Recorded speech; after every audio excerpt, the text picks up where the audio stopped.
Were you able to find him? He didn't even hear me. He didn't even hear me. What's going on? Not 3 times on the street if you love me. Yeah. Twice on the pipe. Our guest is in the kitchen right now, trying to find a bottle opener for his Toco Loco. What is it? Some Mexican Pellegrino is what he was telling me. He's been in the kitchen now, going on, I want to say, a minute. Did you? Oh, you found it. I found. Did you just hit it on a rock? That I jerry rigged it open. Okay. Of course. Like a gypsy in the night. Like an alcoholic in the woods. Find a way. All right. Headphones. Okay. Now let's see if can you hear me? I can hear you fine. Okay. Sit up where you normally like, and then just pull those. Yeah. Pull that near you, and you can kick that out too. Yeah. Yeah, I think this is good. Can you hear me? Okay. Yeah. Can you hear yourself? Yeah, I think so. Okay. Yeah, it's not bad. Okay. It's cool. not Maybe as, a teensy bit. That dumb little leg there. Oh, I see. There There. you go. Okay. Yay. Well done, sir. Thank you. That's normally Thank my you. job. Ladies and gentlemen, welcome to episode Conservatish 14. Math Yay. is hard. Listen, I do my best, okay? I'm a funny man, but I'm not good at math. Let's not get crazy. So our guest today is Robby. I was saying that I thought even the gayer way to spell it would be R-O-B-I with a thing, like a squinky. Yeah. The winky eye. You know what I mean? Like, instead of the Y. But I think a heart above the I. That would be the gayest way you could possibly do it. Yeah, so our guest today, if you couldn't already tell, was violently, offensively. It's the type of gay where, like, even other gays are, like, offended. They're I like, literally have no gay friends. Except the one I'm married to. right. So, My contract has to be nice to me now. How long have you been married? I saw you were posting some things. 2 years as of last weekend. God, that's awesome. Yeah. Congrats. Yeah, so lots of honeymoon pictures to come up. That'll probably get real annoying real fast. So that's all right. Look forward to that. Yeah, well, I'm fine with that. Have you? How long have you guys been together? It's funny. We've known each other. Well, we've lived in the same city at the same time for 15 years. Okay. And so 10 of those years we didn't know each other. We lived in Denver at the same time. Moved to New York within like a week of each other. Wait, but you didn't even know each other existed? No. Aww. And then Portland. And then we met in Portland, went on a date, hated each other. 6 months later, I was like, wait a minute. Let me text him again. Hated each other again. Okay. Why would you keep doing it? That's interesting. There was something, I was like, there's something about him. So then the third time, it was a huge blizzard, which in Portland means we got like 3 inches of snow in the whole fucking city shuts down. It cries like a little babies. Bitch. Yeah. And we've spent every day together since then. It was you went on a date the third time after the blizzard. Like, did you get snowed in, and so you had to find a way to not hate each other? It was, we both just had a random Wednesday off because of the snow. So we're like, oh, do you want to go have lunch? See if there's like a bar or something open. And when we went and got pizza and I think a bottle of rosé, and 5 years later, he can't get rid of me. That's awesome. So have you guys discussed it since then? Like, why did we both hate each other, and then why? Yeah. What do you think the switchover was? We were both just in very different places in our life. I think he's very like career driven. He's 2 masters from Yale and Princeton. Wow. Yeah, he was actually, his first degree was in divinity, so he was a Lutheran minister for almost a year here in San Francisco in the mid-90s doing hospice care for AIDS patients. Jeez. And you're wearing a banana shirt. And I'm also wearing a banana shirt that a prostitute in Cambodia sold me. That's not a lie, though. That's not a joke. That's the truth. You told me the story a second ago. Actually, it is, yeah. So that's why you were just very different type of people. Yeah. You put the mic a teensy bit closer. Yeah, sorry. No. Yeah, I've been in restaurants my whole life, and he's been in corporate America his whole life. So, it just didn't spark the first time. But then, I think he went through some life-changing events, got a different perspective on life, and realized that connections. He couldn't live without you. Yeah, he couldn't live without you. That's what I told him, and he believed me finally. What's the is he still doing Lutheran stuff, or is he? No. He considers himself a Christian Buddhist. Christian Buddhist. He likes to take the good parts out of each one of those and and live by those the good philosophies from each one. Right. What about you? Is there any weird I've religious never been friction? to a day church in my life. You've never been to a gay church in your a day of church in my life. Oh, okay. All right. Other than like weddings, I don't think. Maybe once when I was little, right? Like a babysitter, right, took me to like a Catholic thing, and I just remember sit, stand, kneel. I was real confused. I probably fell asleep. It was Why would the babysitter take you there? It was like the neighbor. Okay, yeah, trying to indoctrinate. Maybe she already could tell. Yeah, they were like, "You're gonna need some saving." Right, you need to bring that boy to dirty Jesus. Homo. Right. So when did you go to Cambodia? Last year over Christmas. Wow. First time in Asia. Cool. Flew into, it was easier to fly into Hong Kong, do a night there, and then just do otherwise it was like a 36-hour travel day with like 4 layovers, and it was awful. Right.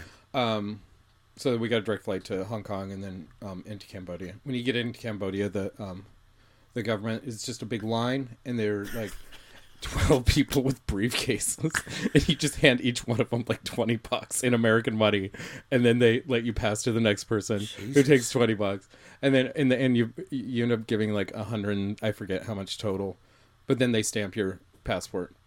Now, is that because of like corruption? 100%, yeah. But they're not even hiding it? No. They literally, each guy had their own like. They make you hand over your passport, and it's and no one says anything. You just follow what the person in front of you is doing. You're like, $20 enough? Okay, cool. How about you want what, 40? Okay, there you go. And then they put it in there, and they only take American money too. Wow. Okay, yeah. Because so did you transfer any money before you got there? No, we were told not to, and that American money goes much further, so don't even bother. Wow. When you were there, how long were you there for? We just went to the temples at Angkor Wat. Okay. And so like 4 days, maybe 3 days. Did you transfer any money while you were over there? No, then we went to Thailand for like a week and a half and just played with elephants and sat on the beach. In Thailand, we put money into bots, but it's insanely cheap once you get there. So right, that's we were getting like a 2-hour massage every day for $20. Right, and you'd tip them. I guess. That's with tip. Yeah. Oh, okay. Yeah. What was the reason why you wanted to go out to the Cambodia and just to be? My husband really wanted to see the temples. He's really into. Oh yeah. Religious iconic places. Right. And you were like, "Fuck it, I'm like, vacation." I don't care. Yeah, it's warm. The food seems nice. Yeah, actually, yeah, Thai food. Well, American Thai food. I like. I don't know if I would like legit street Thai food. Yeah, I wasn't. I like American Thai food better. Yeah. I did do a really good cooking class through a school in Bangkok that gets girls that are at risk of being in the human trafficking trade. Mm-hmm. So they get them kind of out of those situations and teach them how to basic English and how to cook in kitchens, in professional kitchens. So they do these classes where they're it's actually a guy from Oakland. Really? Yeah, randomly. Who goes out to Bangkok and teaches these? Yeah, went to Bangkok, just kind of fell in love with the country, married a Thai woman, and they started this nonprofit school for girls to teach them life skills to get them off the streets, basically. Right. It was great. We like went to a locals market where it was out of the tourist area completely. Got all the ingredients, had a little street food, went back to their place, and they just had like 12 Bunsen camper burners from IKEA. Right. Like on the front, and all the neighbors come over and say hi, and like made a couple dishes. It was great. It seems like it would be such a like I just feel like there's such, from the stories that I've heard, there's such weirdness like on the sex trafficking angle that, especially in Bangkok, is like known for right.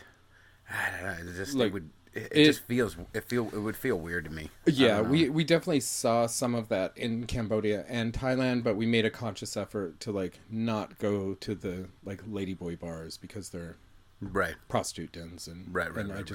I had a hard enough time in Bangkok or in Cambodia, just feeling like an asshole American. Like, right. Look at how poor you are. Can I take a picture of your poverty? Oh, God, yeah. One day I just had an anxiety attack, and I was like, I can't. We were at one of the markets. It was super crowded. It was really filthy, and kids literally eating like beetles out of a bowl. It was a thing. I guess. Right. Yeah. Well, cooked beetles. No, they were like live. Okay. It was very strange. Okay. And they seemed to enjoy it. I don't know. It's a hard pass on my side. But, right.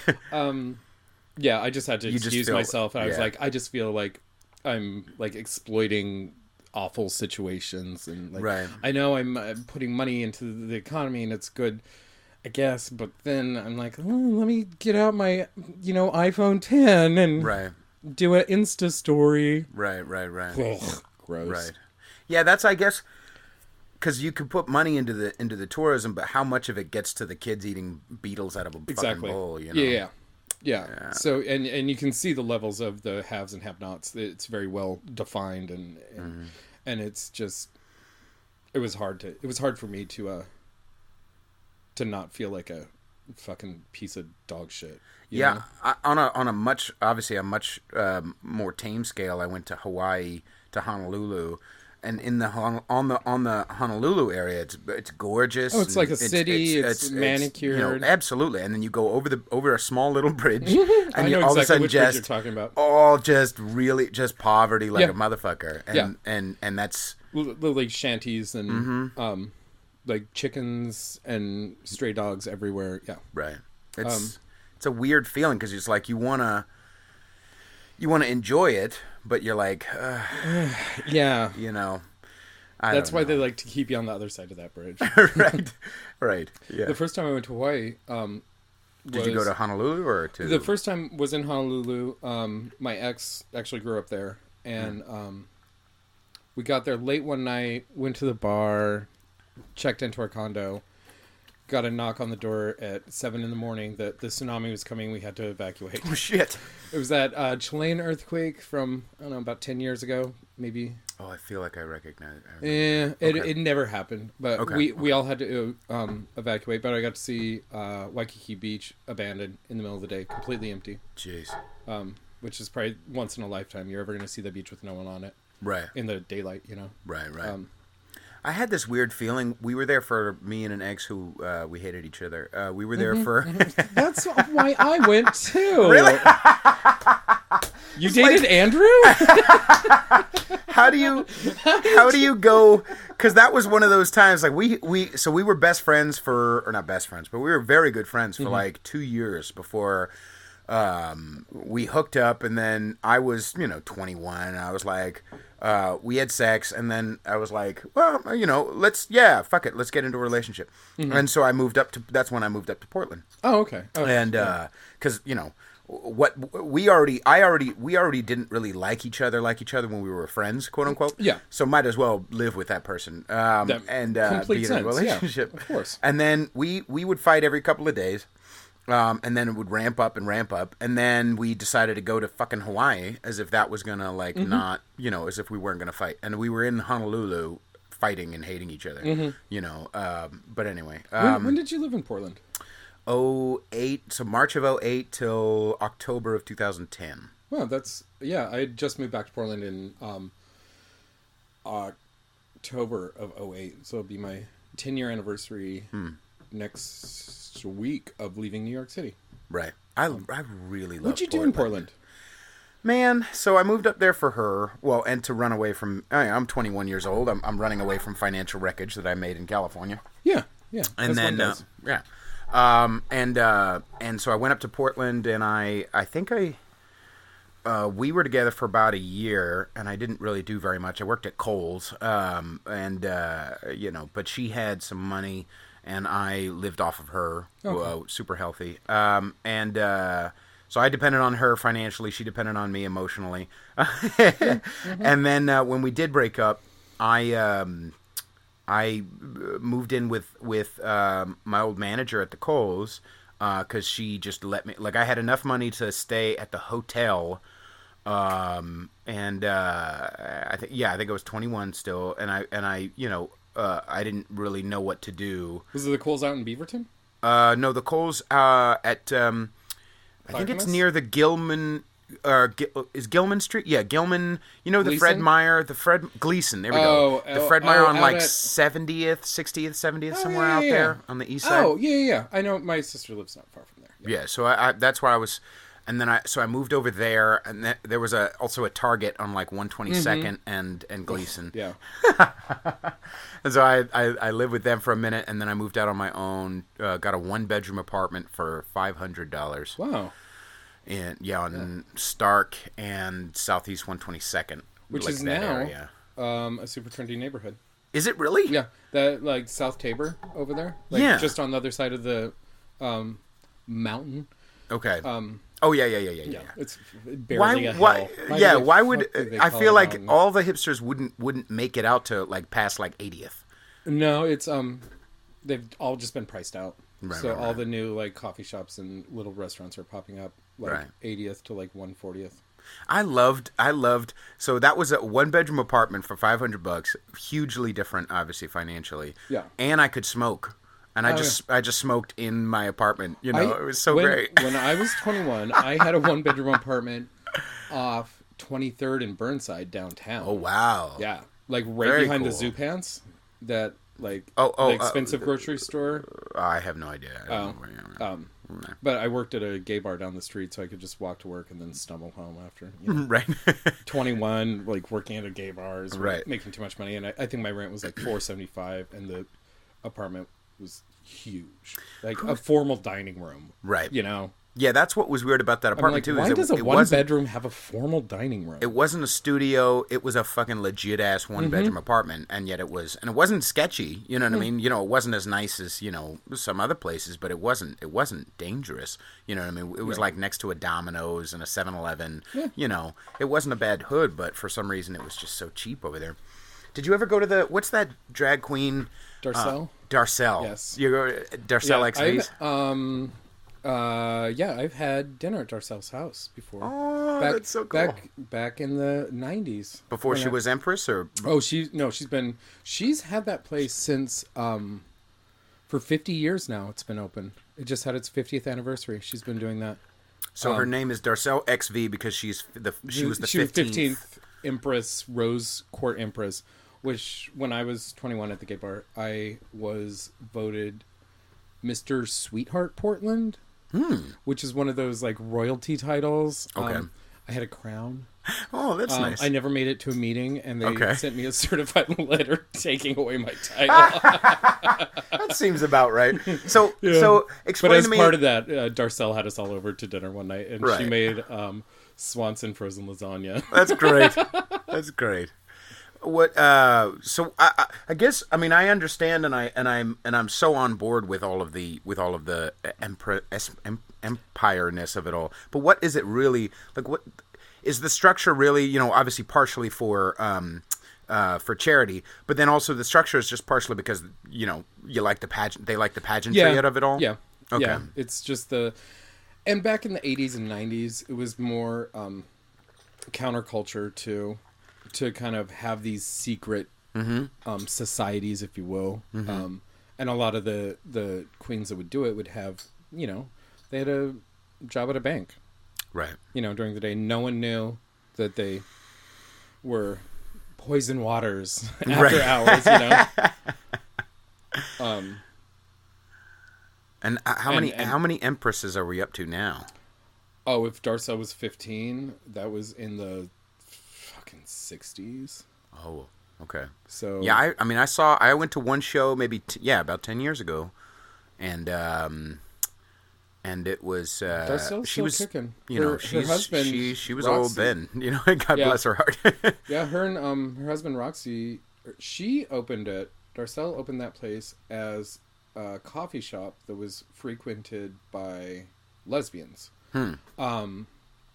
And just kind of, and he was married. Just got out of the army, married, had 2 or 3 kids. His kids still help him run the business. Right.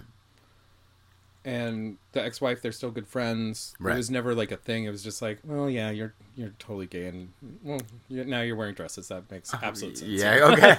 No one's surprised by this. Right, and I right, married right. your ass, Right. And he brought the first Italian espresso machine to the U.S. I think there were some in New York, but it was the first one on the West Coast. Wow. So in a way, he's responsible for Starbucks, I feel. Yes, absolutely. You know what I mean? Definitely. Yeah. Hell yeah. A queen. A queer is why you're drinking coffee right now. Literally. And then I think they started doing these kind of skag drag shows to just get more people in. And it was kind of a joke, but then it kind of caught on. And then they built like a little stage in the corner. And then they started serving beer and wine. And then it eventually turned into a cabaret show that's been going on for 50 years. Yeah, when I went there, I was. The only time he takes time off is to get more plastic surgery. Jesus, shots fucking fired. I did. I went to a show, and it was a great show. And then afterwards, after the drag queen part of it ended, then it just was debauchery, and it was like me and my friends looked at each other. We were like, "All right, you want to go? Yeah, we'll go." Because it's just these little bachelorette parties. Yeah, putting dollars into these boys' g-strings. It was like, all right, they are gonna fuck right now. Full, let's get the hell out of here. Rough trade, straight out of prison. Like, I have no paperwork. I will rub my junk in some bachelorette's face for dollar bills. I don't. I've thought about it. Like, I know this is a stupid thing. Like, people who are listening right now to what I'm about to say, but I've lost this. I've lost this way. I was like, maybe I could do a little, not stripping necessarily, but like I could probably do some porn. I wouldn't be bad at porn. Like, you know what I mean? Like, I can fuck and I got a dick. You know what I mean? Like, I could do it. You know what I mean? I was listening to a podcast yesterday where this guy who's mostly just like a go-go boy in LA, but just went into porn for the real porn for the first time. Right. And he was just talking about how it's not as fun or as comfortable because you're acting. Right. It's for the camera. You're like weird angles that probably don't feel great for anyone involved. And you just have to for and I've heard 20 minutes of just hard pounding. Right. And then I've also heard it's also very kind of sterile, and you're just like, because the lighting and the people are there eating a sandwich from the craft services, you know what I mean, like and you have to try and film multiple scenes in one day, right. It just doesn't but God bless, thank you. It's the fine men and women and everything in between. That I've watched. Our hats are off to you. The service people. You've given me hours of entertainment. Right. There was also my friend was a writer for the Bay Area Reporter for a while, and there was some. Is there still weirdness with the Treasure Island guys who don't wear condoms, or is that? I think a lot. At least the majority of gay porn now is condom free. Oh, right. With PrEP and some pretty accurate testing. It's just the direction the industry is going in. Right. There are a couple of the older studios. I think only because of location. I think L.A. County. You have to. You have to. Which is that's where porn is. Where it was. Now a lot of it's in Palm Springs, Nevada. Oh, the gay or the straight? Both. Because LA has put so many restrictions and so many rules on it that they've just moved the studios. I think Culver City is where a lot of them are now, which is like south LA. Okay. And probably and San Diego. It's like that, like right between LA and San Diego. And a lot of the studio stuff, it also depends on how much they have to pay in taxes. Like if they have to pay a shit ton in taxes, they're not, they'll move it to. That's why they do, so many New York movies are filmed in fucking Toronto and shit like that. You know what I mean? Because they go where the where the tax breaks are. Yeah. All right. So when you were in the 80s. When did you first start hearing about AIDS? I mean, I grew up in a small town in Wyoming. Okay. I don't think I even knew really what the word was. Okay. Until high school. Okay. In like early mid 90s. Did you already know that you were gay at that point? Yeah. Okay. Yeah, and I didn't really have a coming out. It's just like my friends knew. I knew. Like everyone knew. I mean, my nickname was "Hey Faggot." Like. And that was your mom. Yeah. Let's see. I was a sophomore in high school, and we had to give, in speech class, we had to pick a topic with two sides, and one person would be like, pro Gulf War, and someone would be anti-Gulf War, and there was a nice Mormon girl in my class that was going to give her speech on, and I quote, the name of her speech was, "Why All Faggots Are Going to Hell." Wow. It was and that's high perfectly school. Okay to the teacher. Wow. So I took the counterpart to that. And I was just like, hey, here's science says it's, it's not a learned thing. It's something you're born with. Right. Therefore, your religious equation doesn't work out because then God made me. So yeah, you're wrong. Right. And I remember there was a senior in that sophomore class because Put the mic a little closer. Yeah. You can move it anywhere you'd like. Sorry. It's okay. You started out the episode with burping. You don't have to be genteel now. Such a class act over here. Good old Judd. I won't say his last name. But he was like the captain of the wrestling team, and he was your first, or what? No, he was a senior because he'd failed the class 3 times. Of course. After my speech, a perfect name, Judd. Judd, fucking hillbilly piece of shit. Yeah.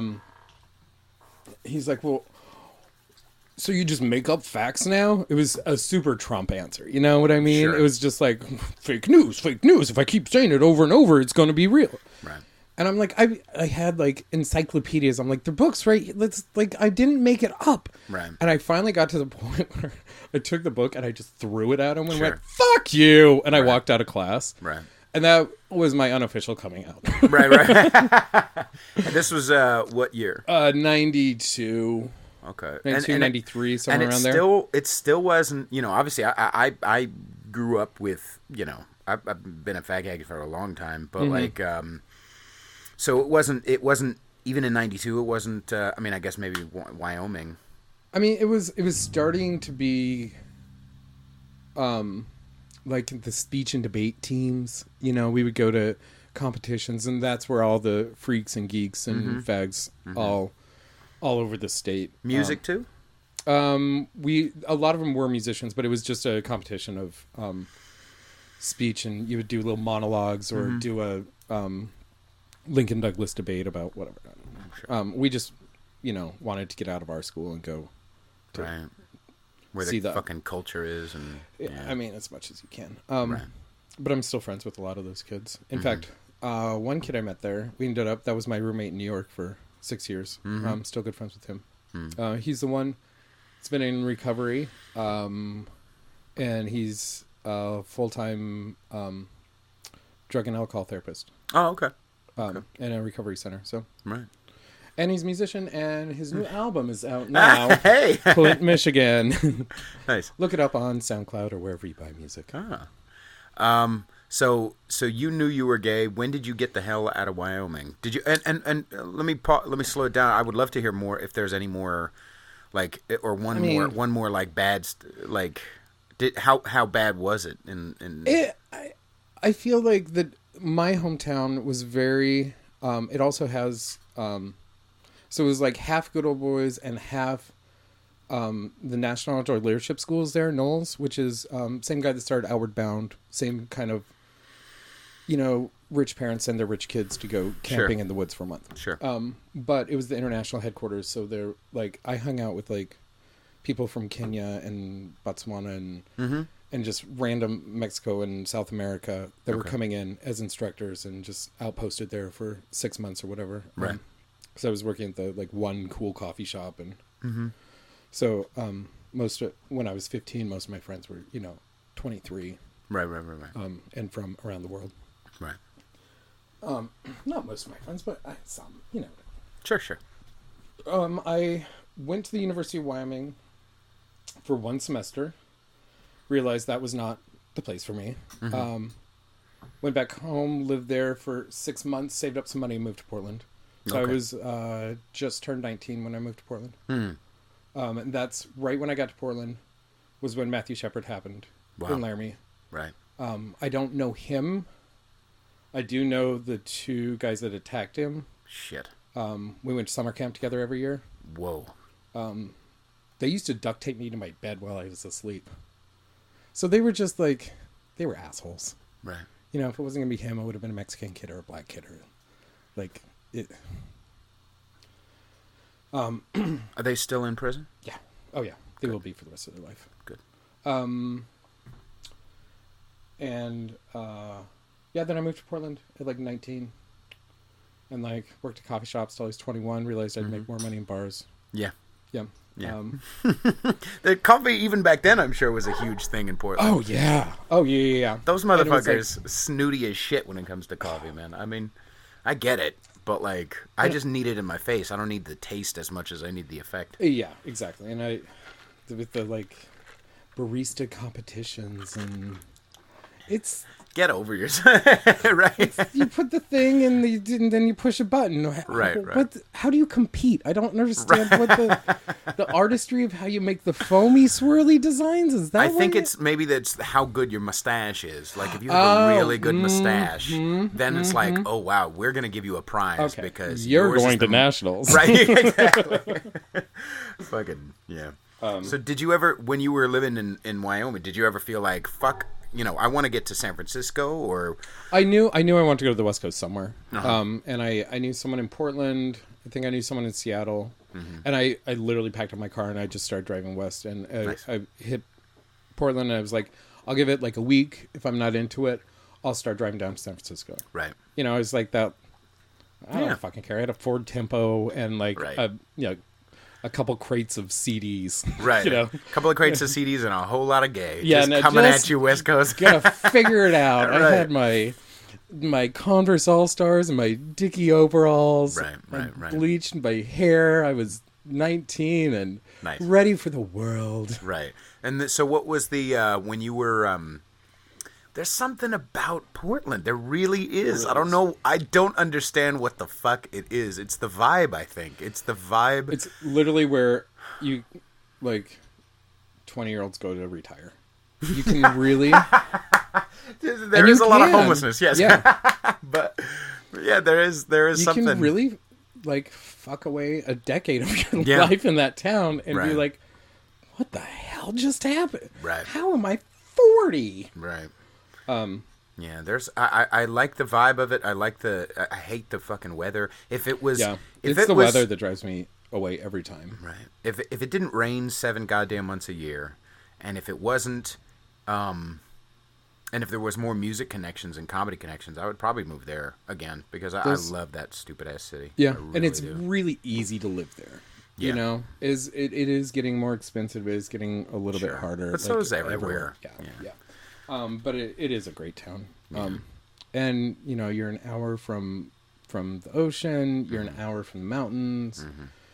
It's a couple hours from Seattle. Yeah. 3 hours on the train. It's not bad. It's actually Right. faster to take the train anymore because the traffic is so bad. But and then I left Portland in 2000. In a bad relationship, moved to Denver. Mm-hmm. That was with the bad relationship. Yeah, Okay. yeah. So that's what it was going really bad. So we moved so he could be closer to his ex who was his coke dealer. Oh. And I was like, sure, that sounds like a great idea. How old were you at the time? 23. Yeah, that's what you do when you're 23. Yeah, that's what you do. So I worked at the Hard Rock Cafe in Denver. Okay. Which is actually fun when you're 23. You know, Sure. you get to listen to shitty Bon Jovi music and Right. have a blue mohawk and no one cares. Right, you know? right. Give awful service and Right. but they're tourists, so fuck it. Yeah, that's how it is over that- here at Pier 39. Oh, that's the same. I used to work at a place called Beer 39. Yeah. And it was just like everybody who works there, it's such an incestuous San Francisco restaurant. Mm-hmm. You know, there's such an incestuous, oh, yeah, if you've worked at Joe's, you've worked at, this place, you've worked at the Hard Rock. And they just trade each other off and nobody checks references and you just quit after 6 months and everybody's 17 to 25 and it's just like this weird, you know, and everyone's like fucking each other. oh my god, yeah. everyone's fucking each other. And just like doing lines in the bathroom, like right, mid-shift. right. Yeah. That whole like, oh, let's you know, you shouldn't hit on people at work, like No, that was never. that would never fly. So when I was in Denver, my buddy from speech and debate in high school called me from New York and said, hey, I need a roommate, you should move to New York. And I went, yeah, why not? I'm not doing anything here. Had you already broken up with homeboy? Yeah, we literally, like a week before that, I packed up all his shit and put it on the back porch. Right. Because he went on a bender for like 4 days and didn't come home. So I was like, okay, I'm done. Yeah. And yeah, I got rid of most of everything I had. Got a ride out to New York. Got there mid-August 2001. So just about 3 weeks before September 11th. I was walking in the subway to go to the Hard Rock Cafe. My second week of work there. Right. Why is that weird building on fire? That's weird. Right. And then I see this plane going really low and then hit the second tower. You saw it. Yeah. We had a direct view from our place. And it was an all Puerto Rican neighborhood. So everyone was just like screaming and crying in Spanish and praying. And I was like, is this a holiday I don't know about? Is this some weird like Puerto Rican holiday where everyone prays in the streets? I literally didn't know what was going on. Right. And I didn't know the city well enough to, like, I just thought it was a building on fire, you know? And then when I saw the second plane, I realized, like, shit's going down. Right. Did you have a cell phone at that point? No. Okay. So I waited in line. Eventually, I watched them both fall. And there was one payphone by the Donut Connection. It was like a knockoff Dunkin' Donuts. Mm-hmm. God, they had a good sausage, egg, and cheese. Everywhere in New York has good sausage so sandwiches. Nobody, these you West Coast cocksuckers don't understand how good the breakfast sandwiches are in New York. It just has to be really greasy and melted together with cheese on both sides and a fried egg. Like, it's not pull it together, people. No, but over here you have to have spinach in it No, and fucking fuck you, avocado. spinach. Yeah, Fuck you, don't give me avocado. healthy nothing. No. Give me a nasty, greasy. Sorry. Anyway, so we waited in line. Put the mic a little closer. Yeah, waited in line probably for the payphone. For a payphone for like an hour. Tried to get a hold of my mom. In Wyoming? Yeah, she was still teaching out on the reservation. She was a home ec teacher on the Wind River Reservation for 38 years. Got through to her school, and they're like, she's in class right now. And I'm like, well, I'm her son in New York City, so I need to speak with her. Will you just transfer me over? And they're like, oh my God, never mind. Okay. Oh, wow. Right. Because they had already know that something's... They had it on all the TVs in the classrooms. It was, you know. Right. And I was like, hey, I'm in Brooklyn. I'm not even on the island. We're fine. I'm fine. It's cool. But I went to work the next day, and we were sending busloads of employees. Whoever could make it to work that day did. And we were sending whatever food we had. We were making sandwiches and sending them down to the emergency workers, and people were coming back just covered in dead dust. Right. And they're like, oh, do you want to take a trip? And I was like, no, I don't need to. No, I'll help make the sandwiches. But I don't feel like I need to get in the middle of it at all. Right. That was an intense time to be in New York. Right. And in a weird way, it brought us all together so well. So where I lived, it was the edge of the Hasidic and the Dominican Puerto Rican community, and then the Italian community. So I wasn't really liked by any three of those groups. They didn't like the little white gay one. Right. Although there's a big, river of self-shame. closeted. Yeah. Especially through the Puerto Rican side. There's a lot of... And the Hasidic side. There really? More than once I would have a nice Hasid pull up and be like, do you need a ride? And I'm like, fuck you. I used to run some... Do you have a breakfast sandwich? Then I'll get in the car. Yeah, exactly. Can you drop me off at Donut Connection afterwards? And take the baby seat out first. Right. Jesus. That just makes me feel no. In your minivan, sir. But it was an interesting time to live there because everyone, just even waiting in that payphone line, because it was like a Benetton ad. There was like a Hasidic guy, a Puerto Rican guy, my ass, Right. And we all just politely took turns. And if someone did get through to someone, they would start crying, and then it would be someone else's turn to start crying.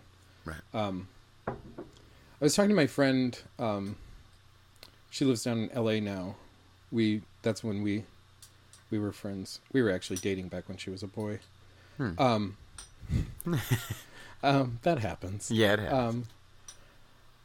But we were talking about how much harder it is for us each year on September 11th because we didn't process it then because we couldn't.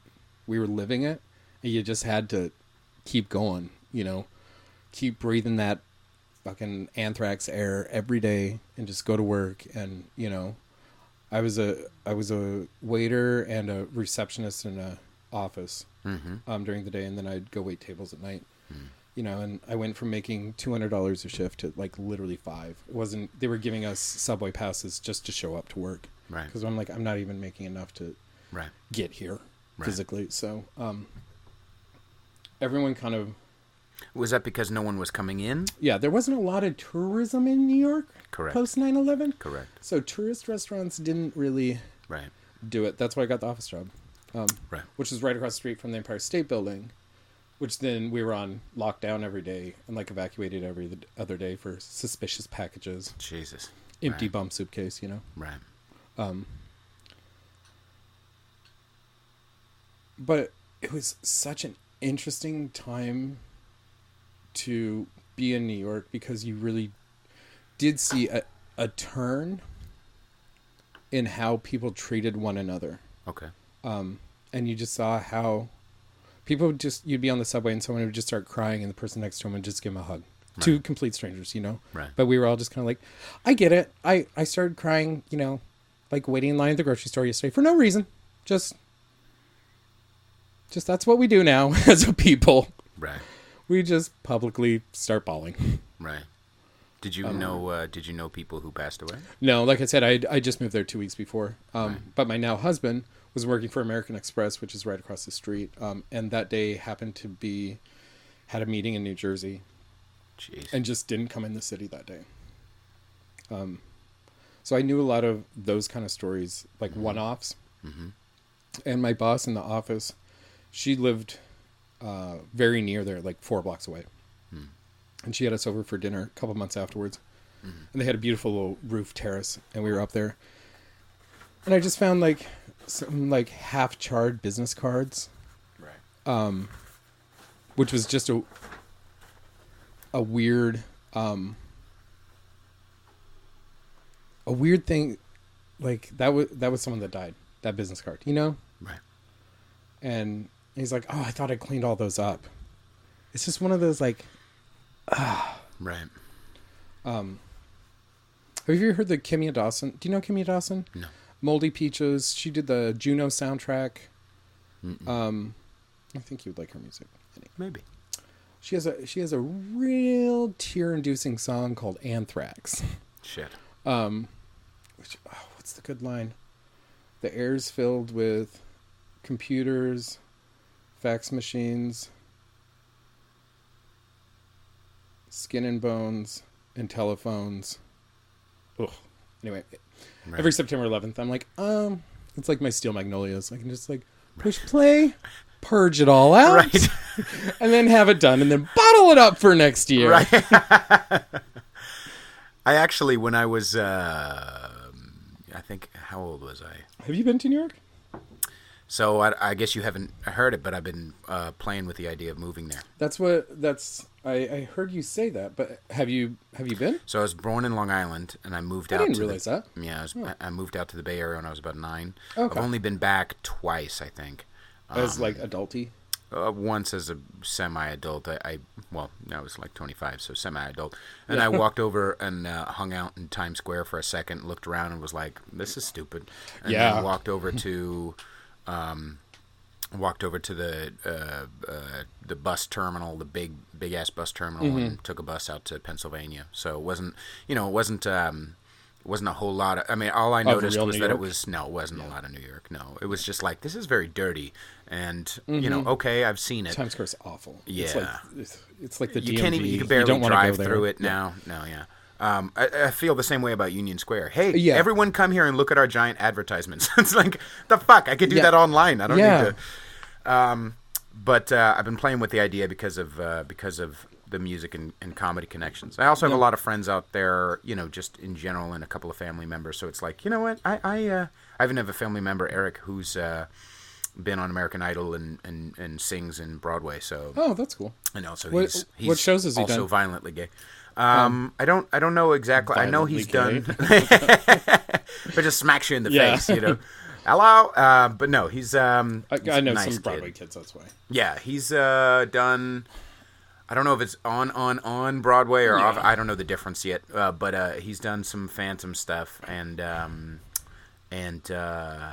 you can make a decent living doing those traveling shows. Right. They're hard as hell, and you're moving around a lot. But anyway.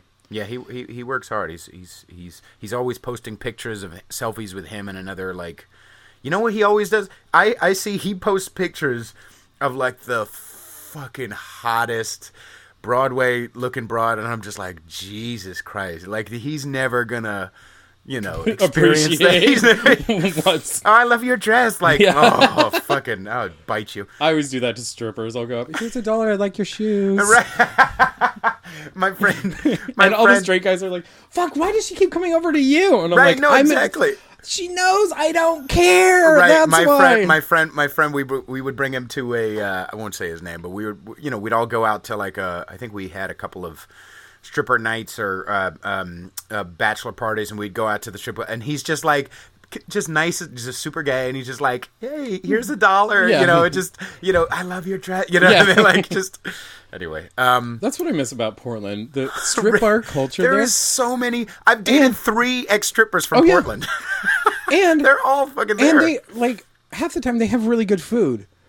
Because all the bars in Portland and in Oregon have to serve a full menu of food to serve hard alcohol. Really? Yeah. Okay. So that's a challenge. But it's like Sodom and Gomorrah. Like, there's so many. Apparently, there's more strip clubs per capita than anywhere in the country. And they're like, that's Courtney Love got her start at Mary's, which is the best ever. Where's Mary's? Oh, it's right on Broadway and Stark. Okay. Broadway is on the east side or west side? It's on both, but downtown. It's okay. Right by the big pink tower. Is that near Chinatown? Yeah. Okay, yeah. I know. Yeah, it's right over there. Around the corner from the Mission. Yeah. Okay. Yeah. Mary's is my favorite during the day. The girls have to pay for their own music out of the jukebox. Oh my god! Which is on stage, so they don't get tipped. They don't have $1. They just have to dance silently. Oh god! But that's the thing about those Portlands, like you. And they'll come out and they'll bring, there's so many Windex to the pole to sanitize it after the last girl. Oh. But there's like you can the girls like wipe the pole like in a very like if the song is playing like they'll do it in a very saucy way. You know what I mean? Like Tuesday noon girl. I feel like that should be the name of the episode. It's Tuesday noon girl. So my favorite thing to do, like I said, all bars in Oregon have to have full food service. Mm-hmm. So Mary's Club, the food service, is a little taqueria around the corner. Okay. So if you're having lunch there, it just says restrooms this way. You go through a door, and all of a sudden, it's just full vag right in your face. Right. Which So I would have no problem with. But I love bringing people and like, oh, let's go have tacos for lunch. You have to use the bathroom. It's right over there. Right. Don't warn them.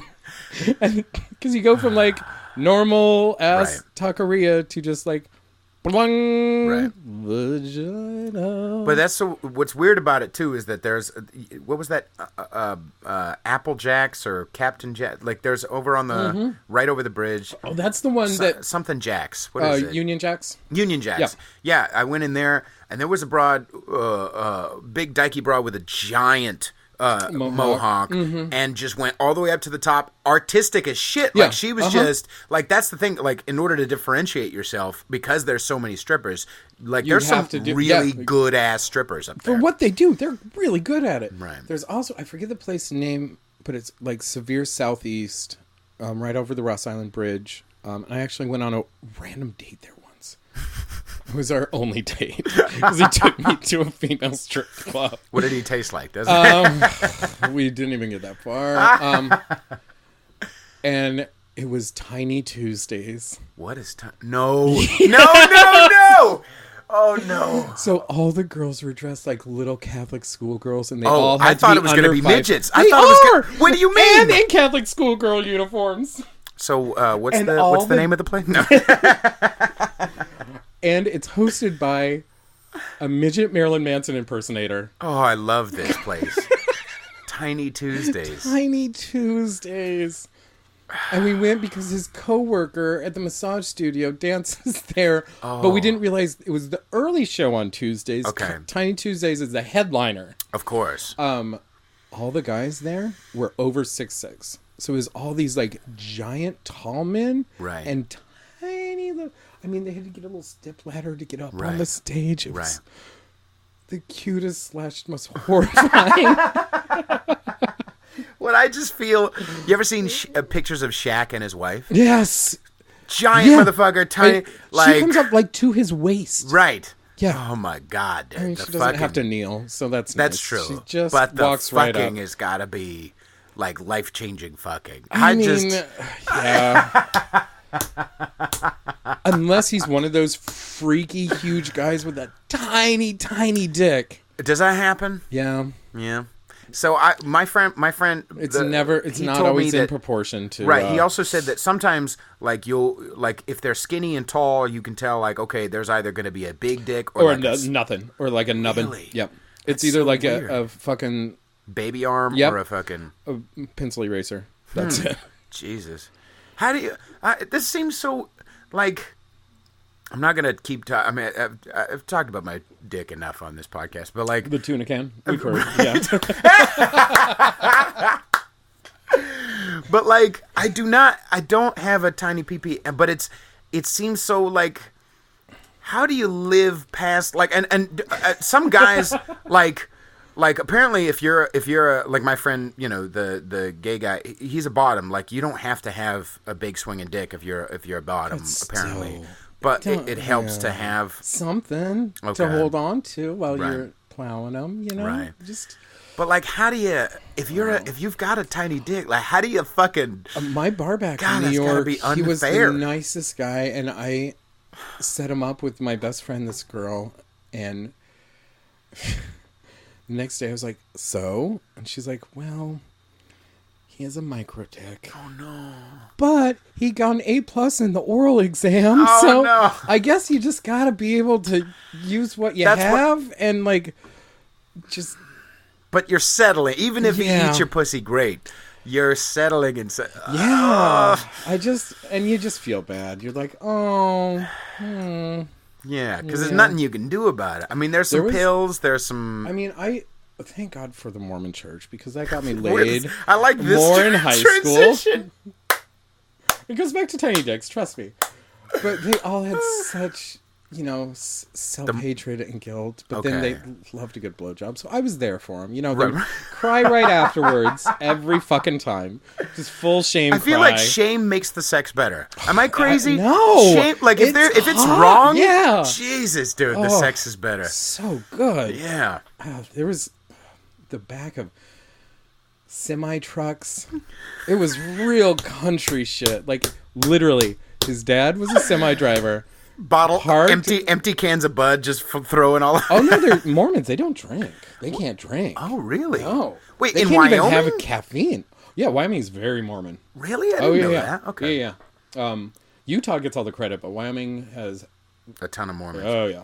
Here, raise the mic up. Yeah, it keeps falling. Sorry. That's all right. So yeah, this one of my lovers in high school. Okay. His dad was a semi driver and would park the truck behind the Mormon church. Oh wow. And we would do it back there. You and his dad? No, me and him. Oh, you and him. Yeah. Okay. He has a meth problem in San Diego now. So. Good for him. So if you're out there, come to San Francisco. I'll help you get sober. And Robert, another Mormon Robby boy, I messed around with. Oh, I just. By the way, I just said your name. I can. No, okay. Right. He had a micro penis. Okay. In where is this in gentleman? Wyoming? In Wyoming. Yeah. Oh, okay. he's Was he closeted as well, or? No, he's actually straight. He was just like, I think so fucked up from church that he was like, I'll do whatever, just fuck off, Also in recovery now. He's doing great. He's a famous jazz musician in New Orleans. Okay. Yeah, he's in one of the biggest brass bands. And we won't share any more he details? He literally wouldn't care. But I won't share any more details. But he we were all just friends, and when you're at that age and you're all like touching each other's junk, and just because you're bored and don't know what else to do. At one point, I was like, "I've never been with a guy that's uncircumcised," and he went, "Yeah, you have." And I went, "How would you know?" And he's like, "'Cause it's me." It was so small, I didn't even notice. Oh no! There was any extra because it was. Oh no! It was like a little Vienna sausage. You know what I mean? No. Yeah.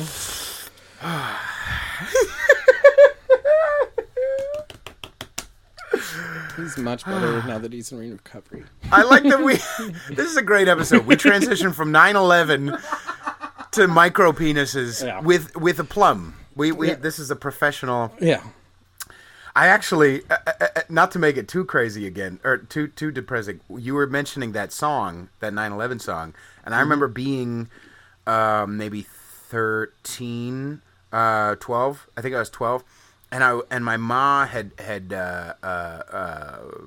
given us this album, this Melissa Etheridge album. Melissa Etheridge has a Matthew Shepard song. Oh, yeah. That song fucking killed me, man. That is a sad... Fuck it. That is a... Yeah, that old dyke can really just... punch you right in the kidney. Make you cry. Yeah, that song especially. I don't know. That was just pulling the big handbrake on this episode. By the way... Anyway, what other sad songs do you like to listen to? You want to talk about more dick, or what? Yeah. I promised to tell you my Boy George story. Oh, yeah, so this is New York City... Probably 04. Yeah, probably 04, 05. George was doing that Broadway show with Rosie O'Donnell, Taboo. It was about Lee Bowery, the performance artist. Okay. And Rosie can sing? Rosie produces. She can sing. Okay. I think she's been on Fiddler twice. Oh, wow. Okay. She also has a... As Tevye? Yes. Tradition. All right, sorry, continue. Yeah, she just funded it and produced it, and George started it. And he was talking.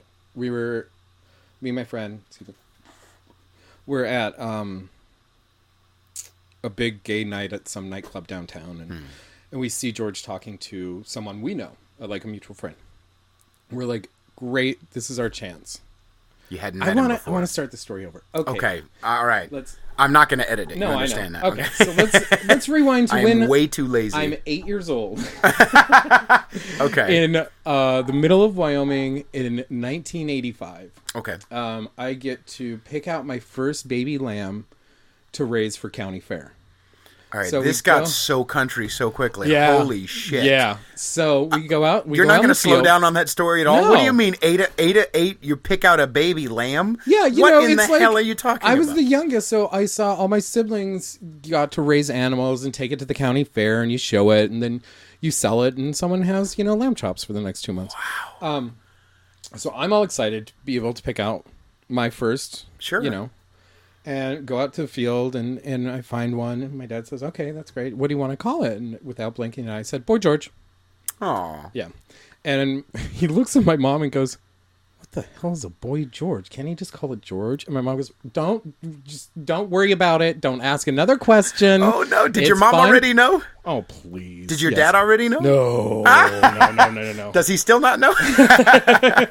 It was till I was like 25. My mom didn't tell him. Oh, really? Yeah. Huh. But then they were literally watching Will and Grace.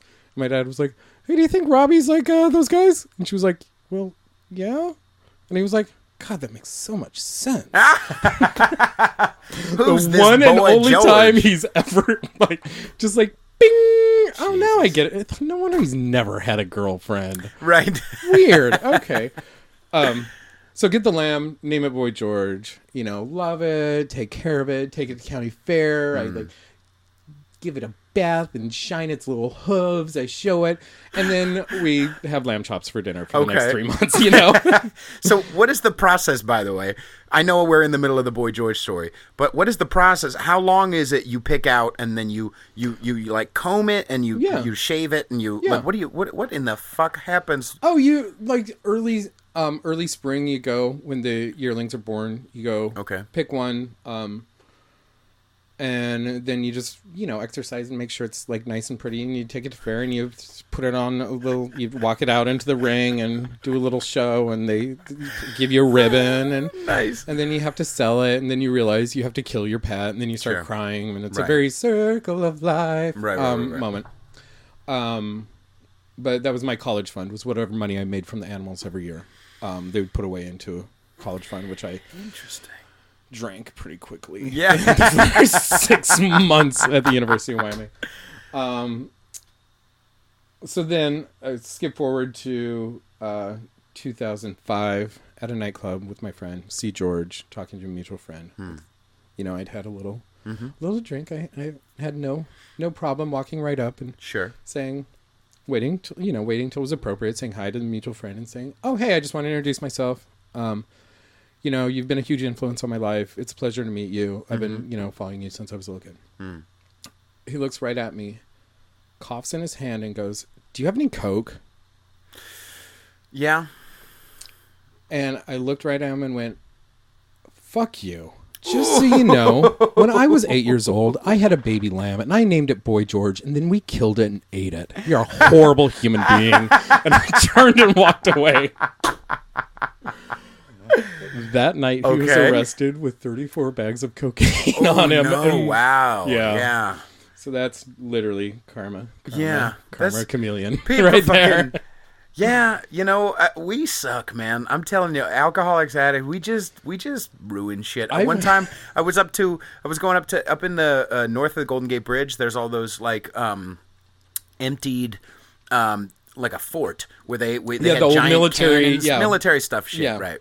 And it's beautiful, and it's like, wow, it's kind of like heavy, and like you go up there, and I go into this little this little area where they would look out, look out for Japanese ships or whatever, and someone had written 420 on the wall. Like, I'm just like, what dicks? This is why we can't have nice shit, because a fucking Boy George can't even say, something nice to a fan. And it's just fuck off, everyone. I've heard now that he's sober, he's a much better person. And right. His last album was pretty good. I'll give him that. Is it? But I know he's been one of those. He came into the city. I saw Heclina took a picture with him, and I'm sure that old broad is friends with that coin too. It was that kind of first icon that I ever had a human interaction with that really just like ruined my entire image of them. Which living in New York for a while happened with almost every celebrity I ever I won't say met because it was usually I waited on them. Right. You know, right. I've heard Beyonce and Jay-Z don't tip for shit. I have a great Beyonce Jay-Z story. Lay it on me. What do you need? Jay-Z was filming Little Jeezy's laundromat video. Okay. Do you remember that one? No. It was his first big Jeezy's little... Is that his name? Little Jeezy? Wait, G-Eazy? Yeah, maybe. I don't know. Continue. Anyway. They were filming at the laundromat next to my building. Okay, in New York? Yeah. And so I was coming home. I came around. It was just a long day. I come around the corner, and it's just like hundreds and hundreds of local kids and the lights and the cameras. And I'm like, fuck, I just like need to get straight through the center of the storm to get into my building. People say that that's like a New York thing where like there's so many filming. Yeah, and you have to just be like, they'll be like, oh, it's a closed set. And I'm like, I live there. You have to let me through. Right. And they do. They have to let you through. Right. So you just have to be a dick about it. Right. So I was like pushing my way through, and this Bentley pulls up right in front of me. Jay-Z sips out as close as we are together. Wow. And I look right at him as white as possible and say, Mr. Z, I live right there. Right. And he gets his security guard. He's like, hey, help the kid through. Help the kid through. Right. Like, thank you. Get into my building. The next day, I was working at this fancy restaurant that's connected to an ungodly expensive homeware store. What? Homewares, like, okay, you know, $40,000 chandeliers and rugs from Tibet, and it's very crunchy. And I was running the bar, and the manager of the store and I were good drinking buddies. Mm-hmm. So I was trying to find Jeffrey, and I was like, I see him kind of talking to someone, and I lean over and I go, hey, do you want to go to happy hour? You said that to Jeffrey to Jeffrey. Okay. I couldn't see who he was talking to. And he turns around and he's like, I'll be right back. And he goes, and he's like, I'll go look for that for you, ma'am. And starts to walk away, and I realize he's talking to Beyonce. Ooh, wow. This is the day after my Jay-Z run-in. Right.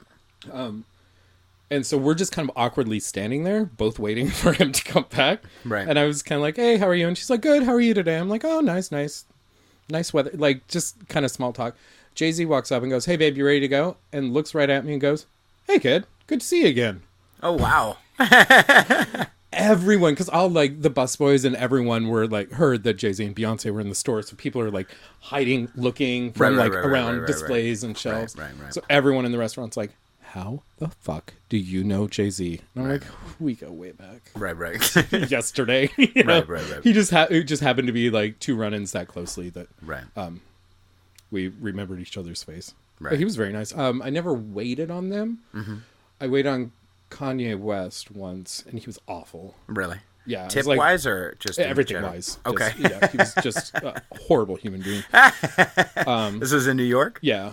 And he came in right at last call, and I'm like, hey, I can get you guys one round, but like we're closing down, the kitchen's closed, whatever. He's like, yeah, that's cool. We just want a round of margaritas. Cool.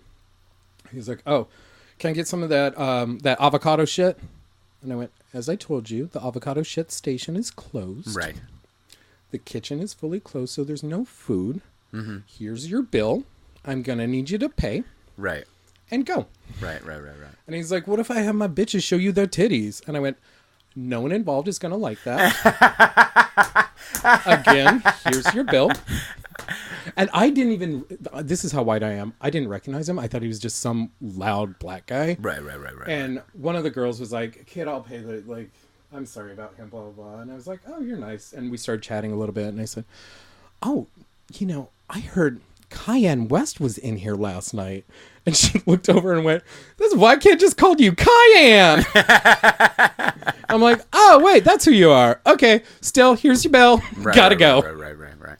Because, I mean, when you're in a restaurant, and people who work in a restaurant understand, if it's time to fucking go, it's time to go. Fucking go. No. I'm sorry, but there's been so many times where I'm like, okay, I'll just do this one extra thing, and then it's never worth it. It's not all of a sudden they give you $100 bill for no reason. You walk out of there, and it's always like, oh, good, 18%. Cocksucker, I just spent, you know what I mean? Like, oh, and that was 2 hours. I was yelling about it yesterday on the podcast, episode 13.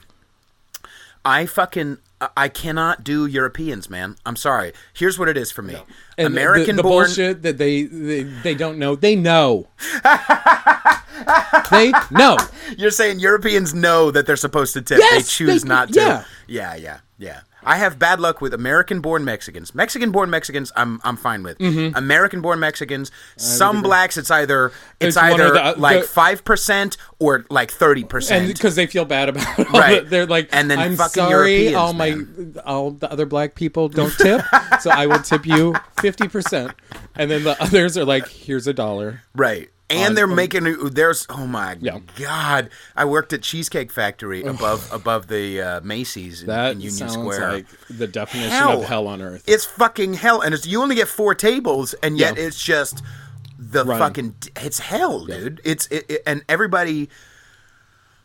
Because you get the worst of the worst. The same thing of Union Square. You get, look at our giant advertisements. Like Union Square is the worst of San Francisco, because not only do you get, here's our giant advertisements, the weird like sheet department to get into the Cheesecake Factory. Right. It's the And you have to traverse pieces of the tenderloin that sneak through, because the tenderloin's like you throw a rock and you're in the tenderloin. So you get like people screaming and asking like, you for heroin and like fucking pooping their pants. Murals on the wall. Right. And then extremely expensive Banana Republic and all this other bullshit. It's the worst of San Francisco, it's awful. Know. It's literally the worst. And one celebrity in New York that who I had no opinion about before, but Kelly Ripa. One day, because the last restaurant, real gay. The last restaurant I worked at was down in Soho. It was very paparazzi were outside every day because we always had some. Where's Soho? South of Houston, so it's right above Tribeca. Okay. See, I'm still trying to. I'm looking at the map because I'm getting prepared to move out there, and I'm like, where the fuck is everything? I can probably hook you up with a good job once you get out there. So. Oh my God! Yes, please, for the love of God. It's right where like the Prada store was across the street. Chanel was on the next block. It was where all that shit was. So we got a lot of those people. Right. But Kelly Ripa came in one day for lunch, and we would always play this game like, what celebrity do you think is going to come in today? You know, is it Lindsay Lohan going to get drunk and do coke in the bathroom? Oh no! I got her drunk the day before she checked into rehab the first time. Oh wow! When she was only 19. Yeah. And I was like, oh, am I supposed to card people even if they're celebrities? Right. Totally didn't. Oh well. But Kelly Ripa came in one day with her 2 kids. They were the politest, most well-behaved children. They colored little pictures for me. They're like, I made this for you. Right. And I was like, that's so cute. And I wrote a little note saying, because she'd said they just got back from the dentist. And I was like, can I get the kids a little scoop of ice cream? They've been really good. And I hand it to her. She reads and goes, oh my God, you are so smart. I can't believe you didn't say that out loud. And I was like, yeah, I didn't want to like start a war, you know? Right. And she's like, no, they can't. But thank you so much. I really appreciate it. Sent me $100 on a like $30 tab. Exactly. Right. As well she should. Oh, you know, right. and just and I was like, what a fucking class act. And then I watched her show for like a week after. I'm like, maybe she'll talk about me. Right. Yeah. She never did. So there was this hugely gay guy, and he just talked about. Although I did get in People magazine once. Really? Well, who wore it better? My hand holding the door open for Justin Timberlake and Cameron Diaz. Of course. So it was just my hand, but it was the night that they broke up, and he did Dick in the Box in Saturday Night Live. We did the after party. Wow. She was beyond out of her mind. Went to the bathroom a lot. Had kind of a runny nose. She brought her own bottle of Crown Royal. To an open bar. Right. I didn't understand why you would need a bottle of whiskey in your purse when you're it's an open bar. Right. Cameron Diaz was hot as fuck back for a minute, and then it got weird. It just got weird, yeah. Because I think so. Actually, because I was going to say The Mask. I don't know if she was hotter in The Mask or in Something About Mary. See, I think she was hottest in Charlie's Angels. Okay. I'm trying to picture it in my head. Oh, with the little those fucking underoos on. Yeah. Son of a bitch. Oh, I would ruin that girl's life. Even I was like, damn. She's one of those weird celebrities that looks much better on film than in person. You know how some people look better in person than they do on film, and vice versa. I'm one of those people, but I mean, you look great. You know, in a very dimly lit room. Right. Some pictures of me, I'm like, what in the fuck is wrong with this camera? Sorry, continue. So Cameron was one of those. Yeah, It was I was a weird... just like, but Justin was one that I was like, oh, I get why you're famous. Like, he just had that, like, same with, He's from John Wyoming, isn't he? Or he's from one of those states. No, he's Colorado from, like, Florida. Really? Well, he was a Mouseketeer. That's how he... Right. But he has No, that the album... only celebrity from Wyoming, I think, is Matthew Fox from Lost. The main guy from Lost. Oh, okay. Man, that was over my head. I never watched anything from Lost. I have no idea. Well, he may have done other things, too, but he grew up, like, 10 miles outside of my hometown. And I think that's the only... I mean, real celebrity I know from Wyoming. I mean, Jackson Pollock. Oh, yeah? Yeah. He's from Jackson, named after Jackson Hole. He's from Cody. Speaking of famous alcoholics. Right. So what are the tattoos? Oh, yeah. Because I remember, I think you said something about this. Yeah, they're all... they're all scratch and sniff? They're... That's just my butthole. Oh, okay. Different states I've been to or lived in. So the pears, I have a pair of pears, because it's fun to say. Right. From Oregon, it's the pear state. I just got this avocado 2 weeks ago now. Wow. It's the California state fruit. Uh-huh. Strawberry was... I was just visiting a friend in... where is Duke at? Is that South Carolina or North Carolina? I don't fucking know.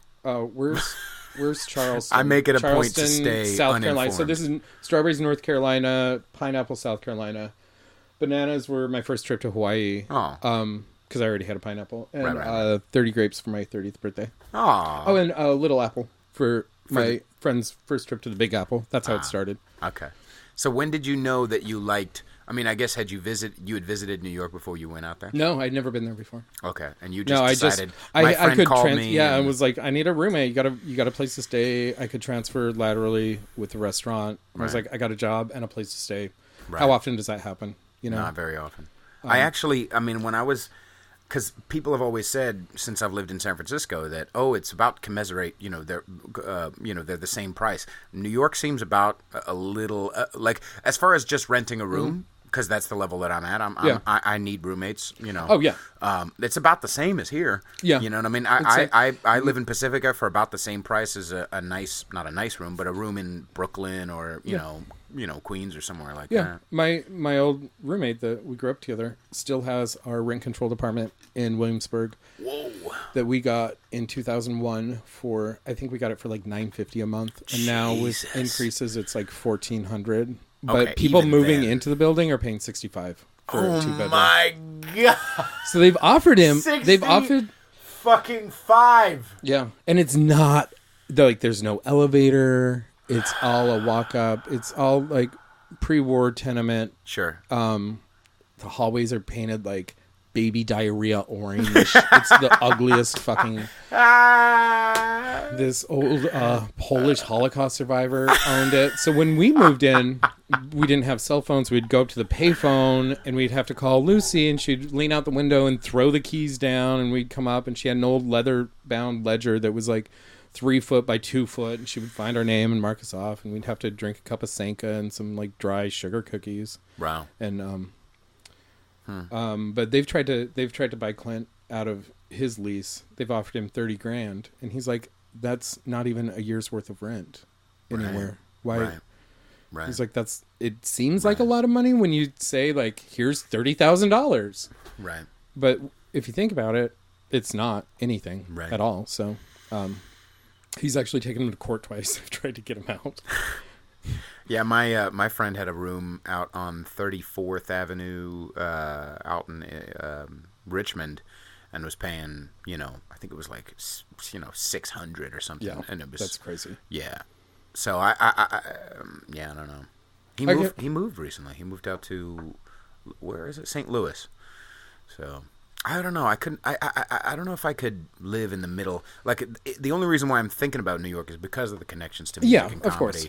Like, you know what I mean? Like, I'm willing to stay in a room and shittier as long as I can, be near. Get to the places you need to get to. Yeah.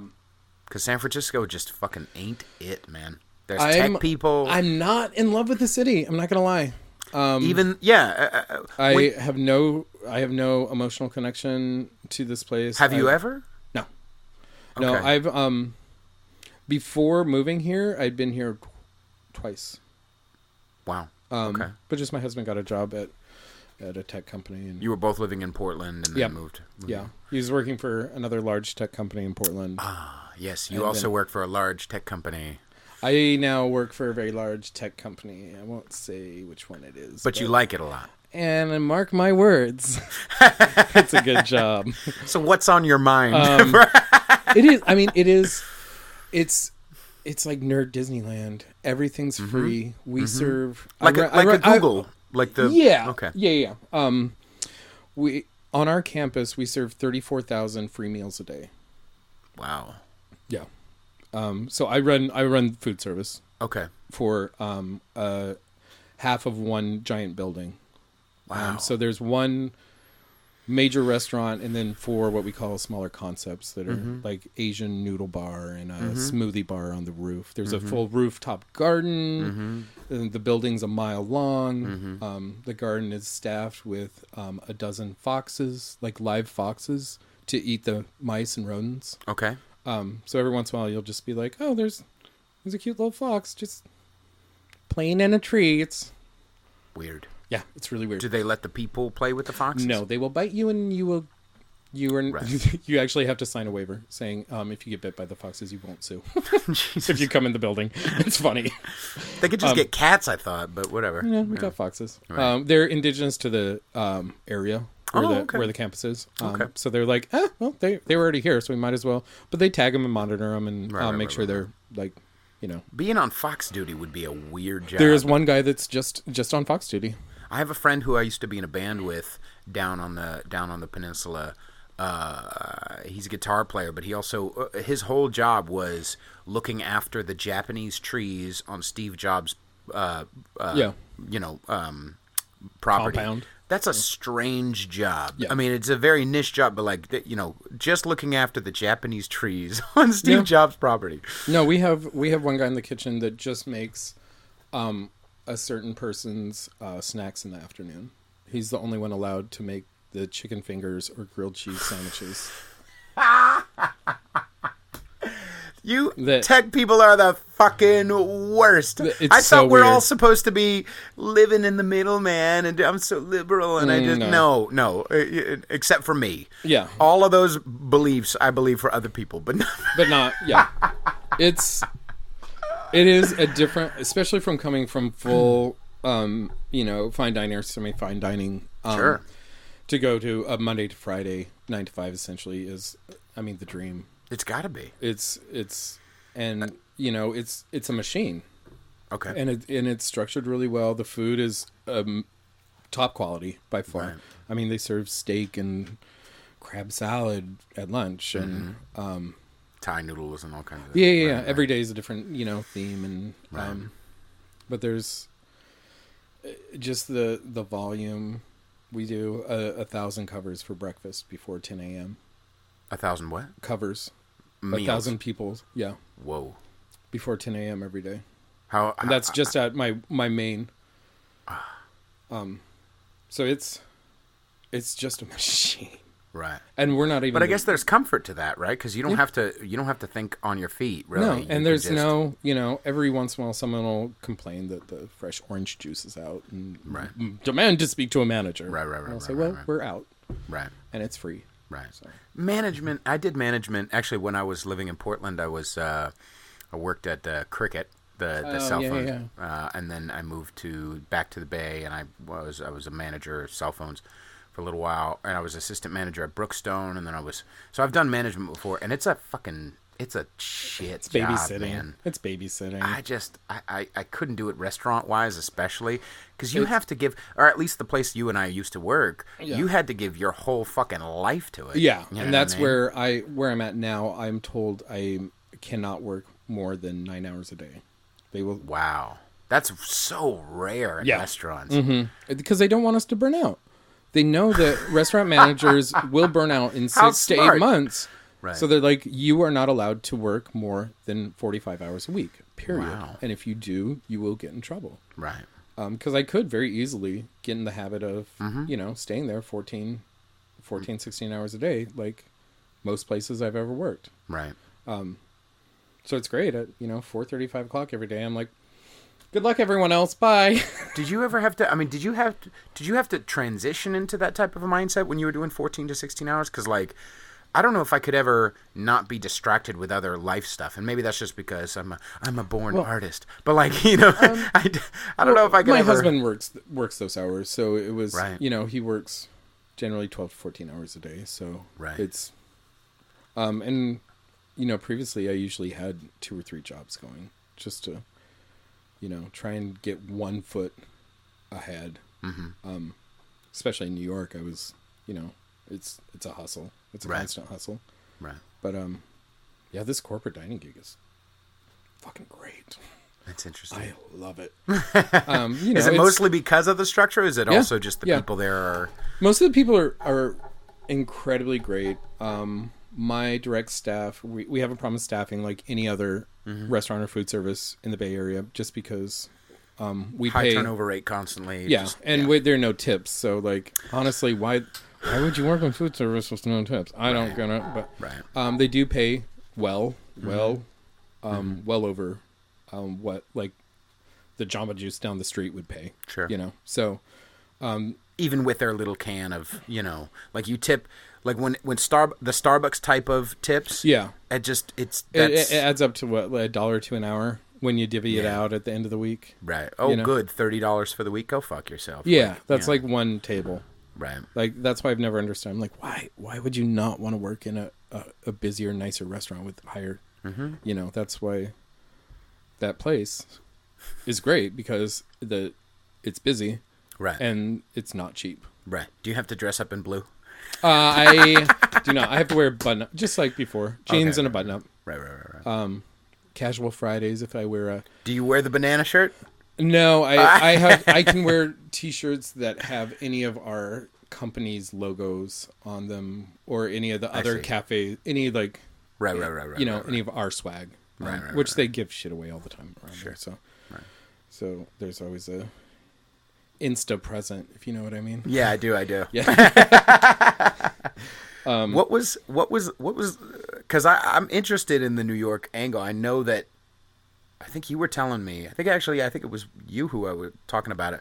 Was the idea of I know they don't do New York. It's not a minimum wage like it is here. Yeah. No, it's like $2.30 an hour or some shit. So it doesn't cover. Obviously, it doesn't even cover taxes. No.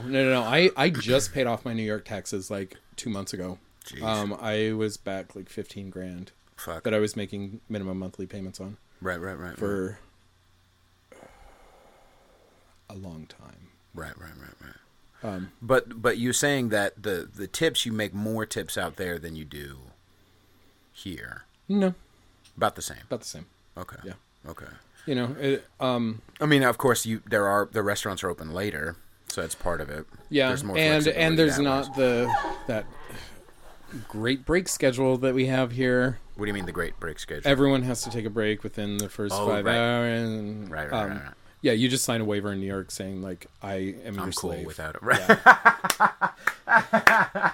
Just so then was it worth it to you? I mean, with all the paying off of the taxes, you know what I mean? Yeah, it was worth the experience of that at that time in my life. It was fun. Mm-hmm. I don't know if I could do it again. Okay. But moving there at 23, right, and leaving at 30, whenever I left. So you lived there for a long time. Yeah, that was a pretty formative chunk of my early adulthood. I saw a lot of changes. That was just when Giuliani was really trying to Disneyfy and clean up, quote unquote. Right. So he was still coming into gay bars and having raids because you have to have a cabaret license to dance. This goes back to super racist prohibition, like pre-prohibition, when they didn't want black people coming down from Harlem. Right. So you had to get this really expensive cabaret license. Okay. That only the rich clubs downtown could afford. Okay. But all the musicians were black, so they would have to come in the side door. And wow. So, but if they would catch anyone dancing, they would raid the club and give them like $100,000 fine. Which then just kind of went away for a long time until Giuliani saw it on the books and was like, hey, I can get all the, gay clubs closed down. If anyone, I mean, literally, if you would like sway back and forth, the bouncer would be like, "Stop it, or you're out of here." Wow. Like, I didn't mean to. Right. Like, we don't have the license. You can't dance. And I'm That's like, so weird. I wasn't dance. I was farting. I was trying to just. I heard that. So Dante Nero. Do you ever heard of Patrice O'Neill? He's this comedian from the Yeah. city. Yeah. Anyway, I know the name. His friend Dante. He owned or he managed a strip club in the early 2000s, I think, late 90s, early 2000s. Around the time Giuliano was doing the RICO law stuff, I guess, which is where he got a lot of the kind of mafia type of people kind of locked up on technicalities. Yeah. And he said that in New York at that time, if you had an adult business, like 1/3 of it or 1/4 of it had to be non-adult. So like he managed a strip club, but he needed 1/4 of the time he needed to have a comedian in there doing stand up to like warm up for the girls. Or like if you have a porn business in there, you need 1/4 of or 1/3 of it needs to be like Goodfellas and a bunch of other regular movies and shit like that. Yeah. You couldn't just sell dirty DVDs. You had to have. Like, here's our Disney section. Here's our fisting section. Was there still? Because I know for there's I don't know. Apparently there's not as many like peep booths and shit like that. It's obviously nowhere like New York or like Portland with the Jack Shacks and stuff. Yeah, where, you go out there. Yeah, I don't think New York. I think New York has like. I think the treasure chest is still around, but that's just mostly dongs and vibrators and right. There's a couple super high-end ones.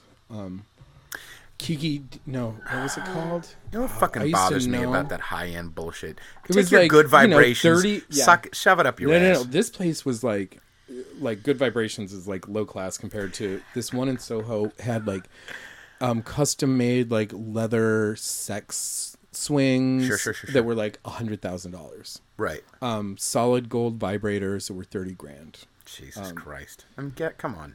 Yeah, I just and I knew only a girl that worked there, and Rippo I'm like, who is the clientele? And she's like, old like Wall Street guys. They come in with their wife. They have the money. They like a little kink. It's, right. The only thing that works with their Viagra anymore. Right. But she's like, it's like old, normal looking business dudes. Right. Because it's so expensive. Right. But yeah, the old video stores that would have the back room. Mm-hmm. The dimly lit back room, those are all gone. I had a friend who was big into that shit. Where like guys would just knock on the door. Mm-hmm. Mostly straight guys would just knock on the door with two other mostly quote unquote straight guys, and then go in there and blow each other. And yeah, but it was okay because they're both straight, so it's not gay. Right. And the cleanup jobs in there. Oh yeah, fuck that. Those poor people who work at those places, man. Just the mop and jizz all day. Right. There was a place on 122nd in northeast 122nd near Gleason. I can't remember the name of it. Was it like unicorns or rainbows or some shit like that? I don't know. I bought a lot of DVDs there over the years. Was it one of the not fantasies, but what was the other one? Taboo? Might have. I don't know. I think that's the Taboo, if I recall right. Of course.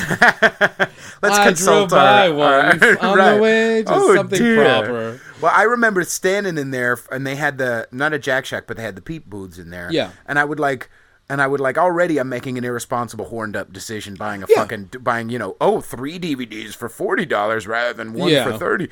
So like I'm already like this one's not right. Yeah, this and then the one right. in the middle is always like they shrink wrap them so you can't see the one in the middle. It's like Mexican midget like trans porn, and you're like right. Or there'd be what they do. I don't know if they do it in the gay ones, but like there'd be like 4 hours of Gonzo, right? And you're like you get it home and like the first one's okay, and then it's just 3 hours of 70s, 80s. Yeah. Like lots of Bush and not a lot of good. It's just like, fuck, goddammit. You know what I mean? And then, but I would stand there with like, I know, right? It's made it so much easier than spending a drunken hour at the porn store being like, am I going to jerk off to this one or to this one later? And I would, and is it worth $14.99 or should I go to the $9.99? Right. You would get it. And I remember standing there for like, you know, a pathetic 40 minutes just trying to find the right one. Yeah. And then like looking over at the people like, should I do that? Do I have $60? Yeah. I don't think I should do that. No, just go get the DVDs and go home and jerk off. Like, okay, this one comes with a magazine. Okay, I'll do this. Like, you know what I mean? Like the level of, there was one on, now that I remember it, there was one on Division, and what was that highway that goes down to, I want to say it goes down to Clackamas. Oh yeah, 99. Maybe, yeah. It was like right near there. There was a one on Division, Southeast Division, that was just purple, and it had like maybe a sign. Yeah, and they were like, it was literally just like called adult books or something. It was the like saddest. I remember going in there just feeling like a molester already. Like I didn't even do anything wrong, and I just felt like in the 90s there used to be one downtown, like right by City Hall. That literally, I think it just said like adult novelties. And black painted windows. Black painted windows. Yeah, and then you go in, plywood maze walls with just like random holes. And then you had to go through the creepy maze just to get to the videos, and you're like, things are coming at you. Ladies, do you understand that we're different than you? Like the sexually. The torture of being a man, like that Louis C.K. joke, like it's a curse. You know what I mean? To like be cursed with this filthiness, this this I need to and come, and something needs to happen to my penis. You know what I mean? Like. There's no female glory holes. There's no female glory holes. Good. Like, I'm going to put my pussy up to this so that something will happen to it. I just will put my dick through a hole. There's some like weird lesbian parties that like... Oh, really? Yeah, I guess there's one at Burning Man called Beavertown. And it's just a full like lesbo tent where you can just go like... Right. Like an all-you-can-eat buffet. Right, you know? right, just right, munch right, away. Right. The smell of that tent. God. I'm in straight the mostly. And I would not the smell of that fucking tent. Go fuck yourself. Oh, that sounds like no amount of patchouli. We have a washing station right over here. We just hose them off. No, they have those eye washing stations before your pussy where you step on the pedal and you just try to flush out your puss. I'll be done in a second. Hazmat, like, and the filter on the bottom ones has all this hair, has all this hair, and it looks like you wash your car and there's that oil, that rainbow oil on top of the water. There's some lesbian like collecting the hair for her art project. Yeah, she's like, I'm gonna make an installation with all the pubes I find at Burning Man. I've said this on the podcast, like. I'm not saying lesbians should have their rights taken away or anything crazy like that, but I would way rather hang out with gay guys. Like I'm sorry, girls, but like I've met a couple of funny lesbians. A couple like my family member who's gay. She's fucking funny. You know what I mean? Her partner is fucking funny. Like we've done all kinds of foul jokes and shit. Yeah. But like most of the time, I'm like, sorry. Lot of, like, let's talk about how you've offended me. Right. Let's go to our fucking, I keep seeing, there's these, every art is like important to lesbians. Like every art, every burlesque is like for power. Like fuck off, just dance, bitch. Why is this such a big deal? Why does it have to be a thing when it's not a thing? It's not a thing. Just enjoy yourself. You're not enjoying yourself. Yeah. You're doing this because it's important. You're so worried that you're going to be worried. That you can't enjoy life.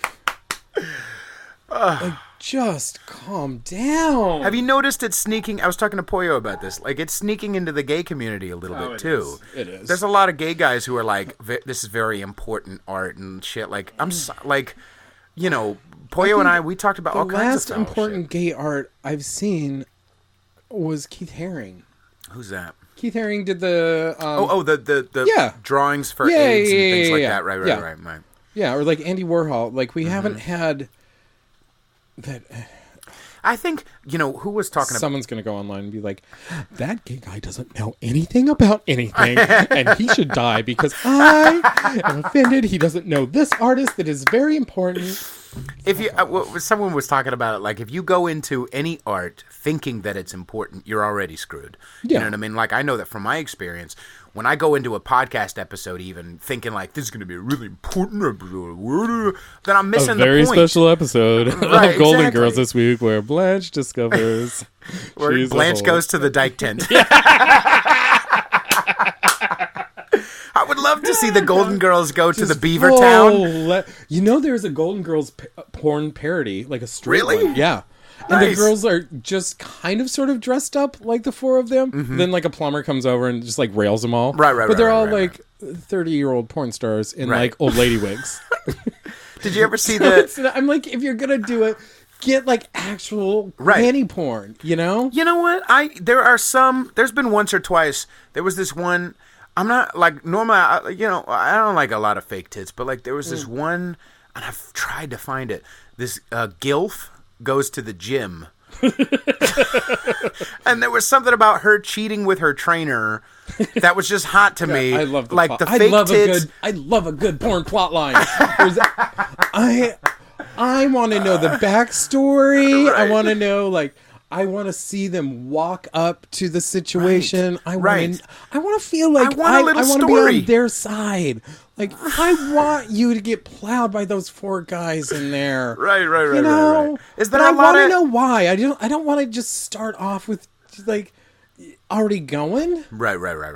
That's not I've watched a fun. little bit of gay porn. There was one where there was these twinks, and like one catches the other one jerking off, and then like apparently has to blow him, and they go Yeah. at it or whatever. But like that, I like a little story. Like Yeah. I want it not to be like sound all fucking pussy about it, but like I like to know. I like the wrongness, especially Yeah. cheating porn. It's fucking hot. Well, I love being the other guy. podcast I was listening to yesterday, the go-go dancer that just got into it, is on a site called Family Dick. Family dick. Yeah, where it's all about like the stepdad comes home and Exactly. finds, Yeah. the 18-year-old boy who is clearly Come on. 30. Come on.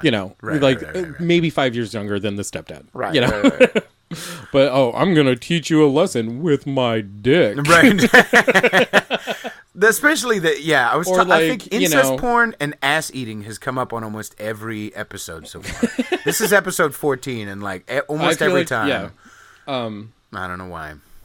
Another good one is Mormon Boys with a Z. Dude, Mormon Girls does that too. Yeah, They It's do. the same company. It's okay. it's a straight company that started Family Dick and Mormon Boys, and I think they also have another good one is I forget what it's called, but it's like security guards catching people shoplifting and taking them back into the my office. God, that's great. And then I fucking love them instead that of calling shit. the cops, or they call the cops and they all fuck them. Right. The only way you're getting out of here. Absolutely. God, if you that blow one's me. hot, dude. Yeah. Or the other one I like, Kink.com does some. Have you ever seen Public Disgrace? Oh yeah. Where it's just like a swath of people just watching these people just Well, fucking around the ruin this corner girl. is Folsom Street today. Right. So you can smell the poppers and shame in the air when you walk into the studios. I actually worked at Does Your Mother Know? In the yeah. Castro for a couple of months. Yeah. Just because I'd lost a job and I just needed something. I've never been in that store. between. Is it okay? It's okay for what it is. It's definitely of the last bastion of porn stores in the area. Of course they'd be in the Castro. Yeah. And of those, there's around the corner is like There's a leather bar right there. it's a super, the Eagle. No, the Edge. I think it's the Edge. Yeah. The Edge it's right next to the Edge. Yeah. But like, Does Your Mother Know is the more clean of like, and they have a couple of straight things. Around the corner is like fucking Fist Central, just nasty. That's there's the a one couple right of on the different places. Castro, and they have like the big fist dongs in the window. Right. But there was at Does Your Mother Know, the manager, a super nice guy. He was one of the guys who told me like, if you throw a rock, you're gonna hit a bottom. There's just so many bottoms. There are no tops anymore. Why are there? That seems like such a sad. I don't understand. Are you saying like anymore? Like I mean, there used to I be feel more like, tops. Yeah, I feel like there were more tops back Like in my day. Toms of Finland were like I don't know, but I also think that the drug epidemic is coming back in the gay community. It's never left, but I think a lot of that, Yeah. The meth, the G, the all of it. What's G? GHB. Oh, right. Okay. Isn't that roofie? Yeah, I don't really know what. Okay. I'm not sure. I even know. I just know it's one of those that like. Yeah. You just want to wear your banana shirts feel, and go about your life. Yeah. I think you feel more sensation, quote unquote. Okay. But you have erectile issues because you're fucking on drugs. Right. I feel I would work at Does Your Mother Know, and guys would come and get VCR cleaner or poppers. Yeah, poppers. So poppers apparently they make your asshole relax more. Is that what it is?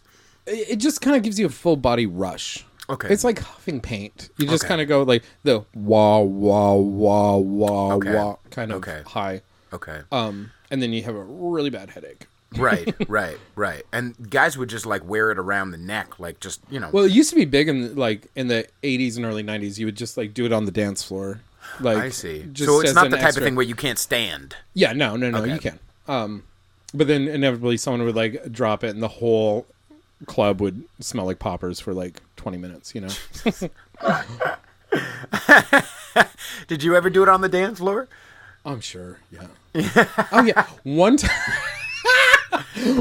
this is the place to tell the story. Yes. My friend that was with me when we met Boy George decided we were going to go. We called it going on vacation. When we lived in Brooklyn, going over to the West Village, to Chelsea or the West Village, because that was the more gay area.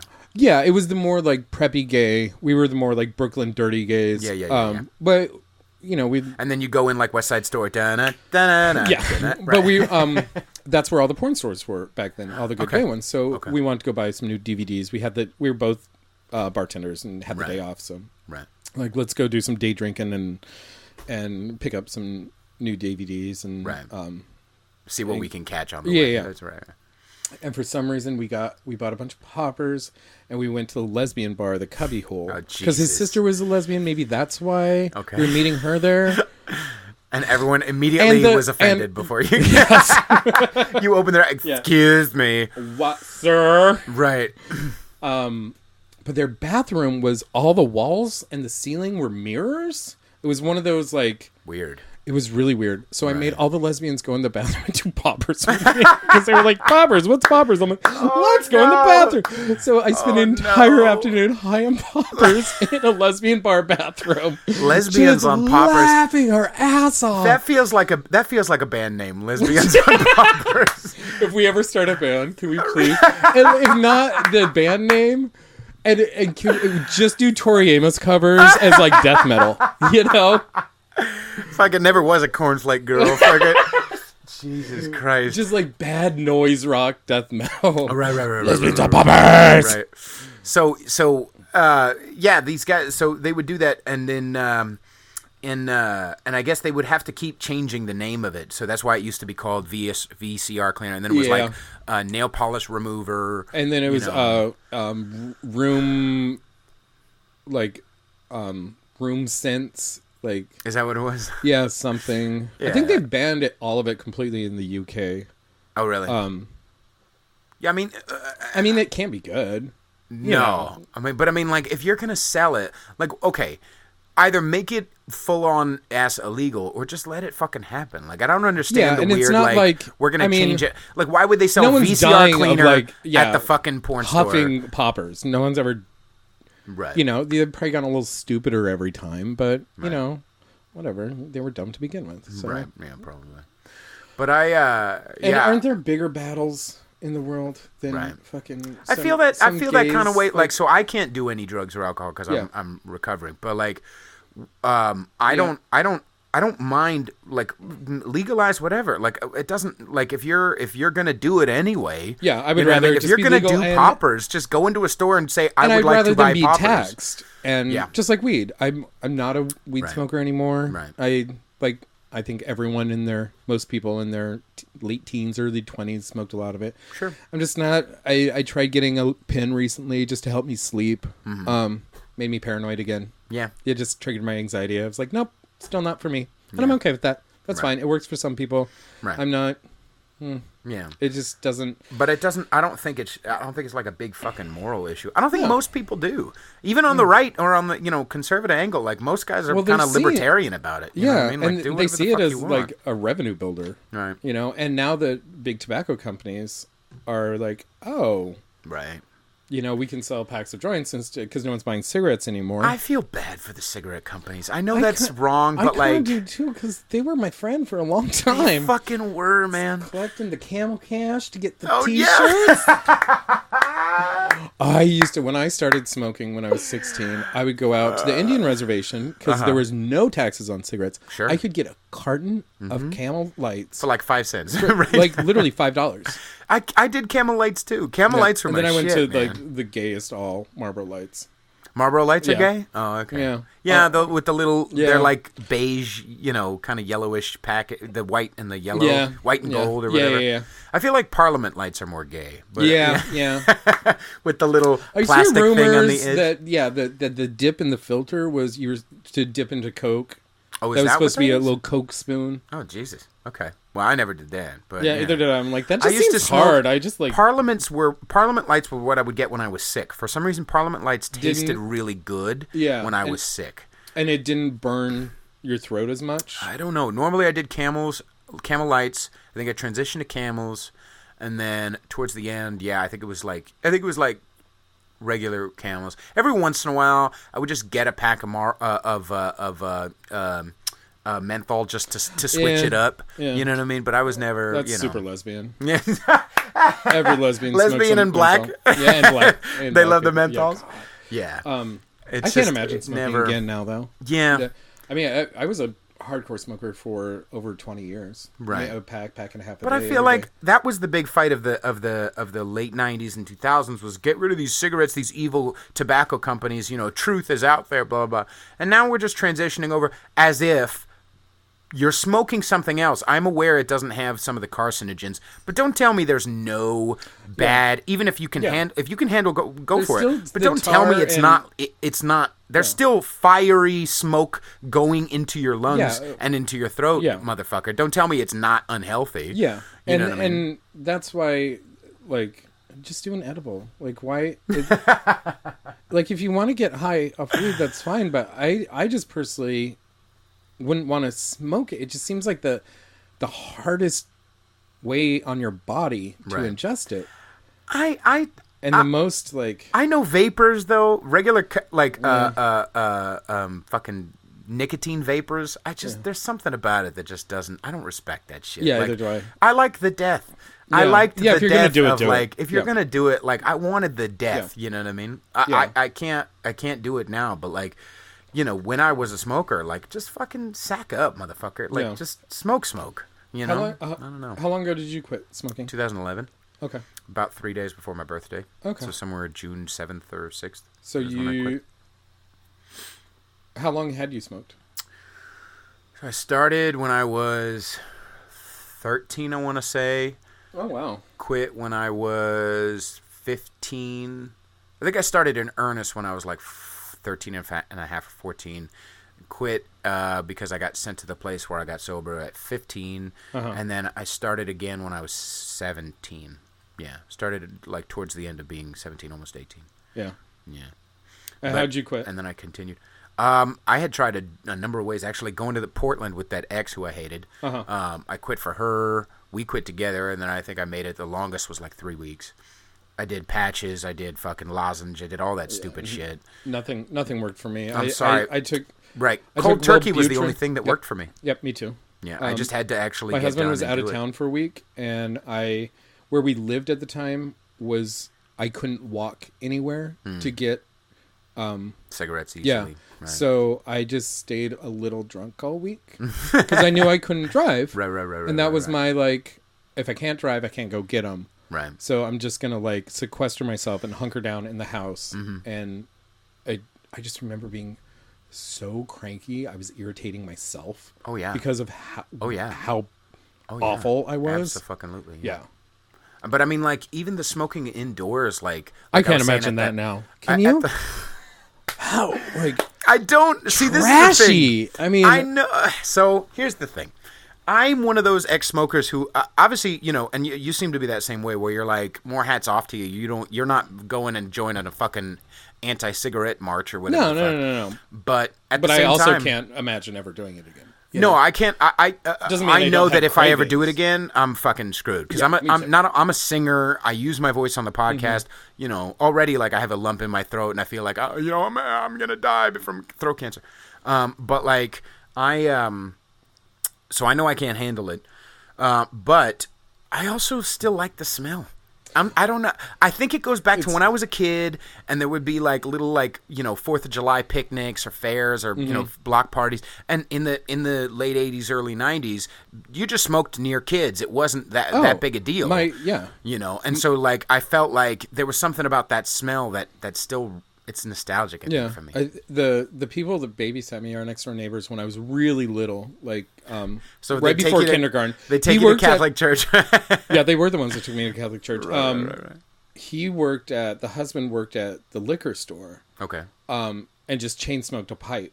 So pipe smell is very nostalgic for me. I see. But he would take me to work at the liquor store. Right. I would sit on the counter and hand out lollipops to the drunks that Right. were coming in and buying a pint of vodka before work. Can you imagine while this guy is chain smoking a pipe inside?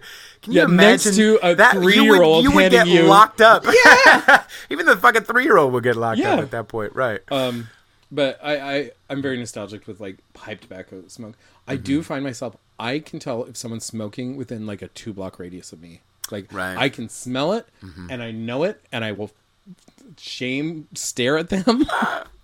Like those awful people I used to hate when I was a smoker and they would give me that look. I don't do that, but I do notice that when someone comes inside from smoking, and they obviously they're not smoking right now. They don't. But have they it with still them. have, yeah. They have that smell. Friday night that at dinner, kind of smells gross to me. The couple next to us, he kept going out. He went out twice to smoke, and that was really off-putting. Right. Trying to have a nice dinner, and Right. I'm like, you smell like a fucking ashtray. Right. So gross. And like, I was the type of smoker that would always like instantly wash my hands, wash my face, and put them in. Right. Right. Mostly because I had to for work. Right. Bartending or serving.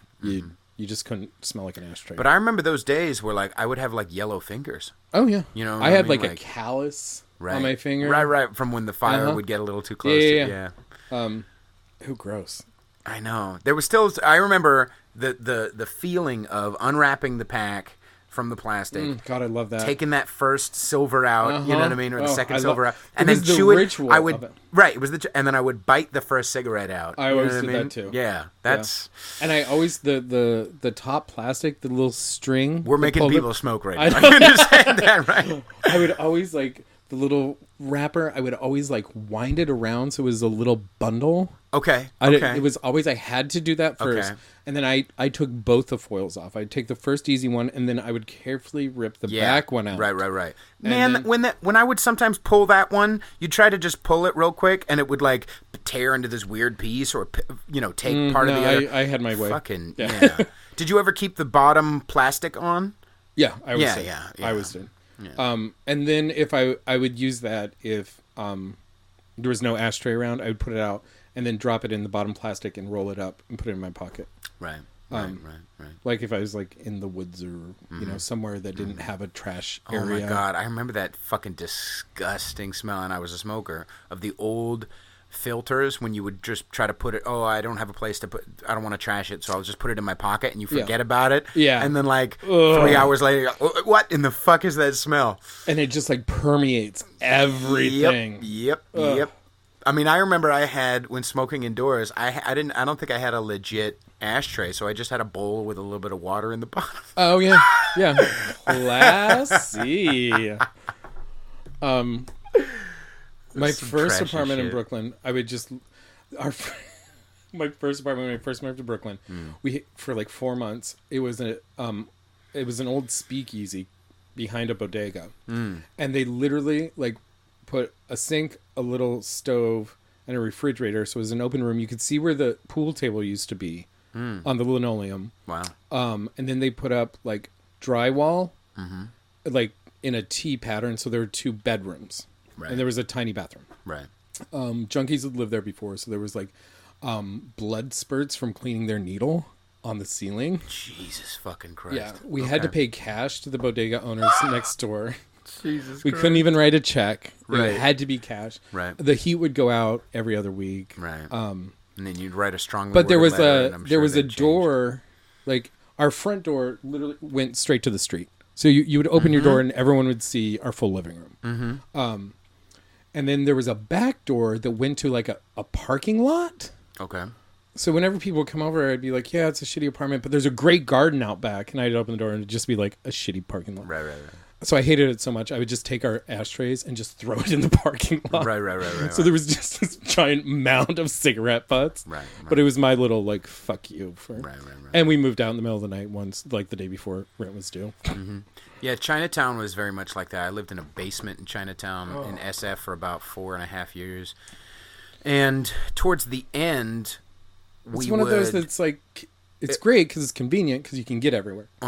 And you know, for a long time I didn't have a car because you didn't need one. Yeah. But at the same time, in Chinatown, so towards the end, I was in the basement. I would hear rats above us. Oh, yeah. But we wouldn't have them on our floor, which is the creepiest shit. But and you know they're there.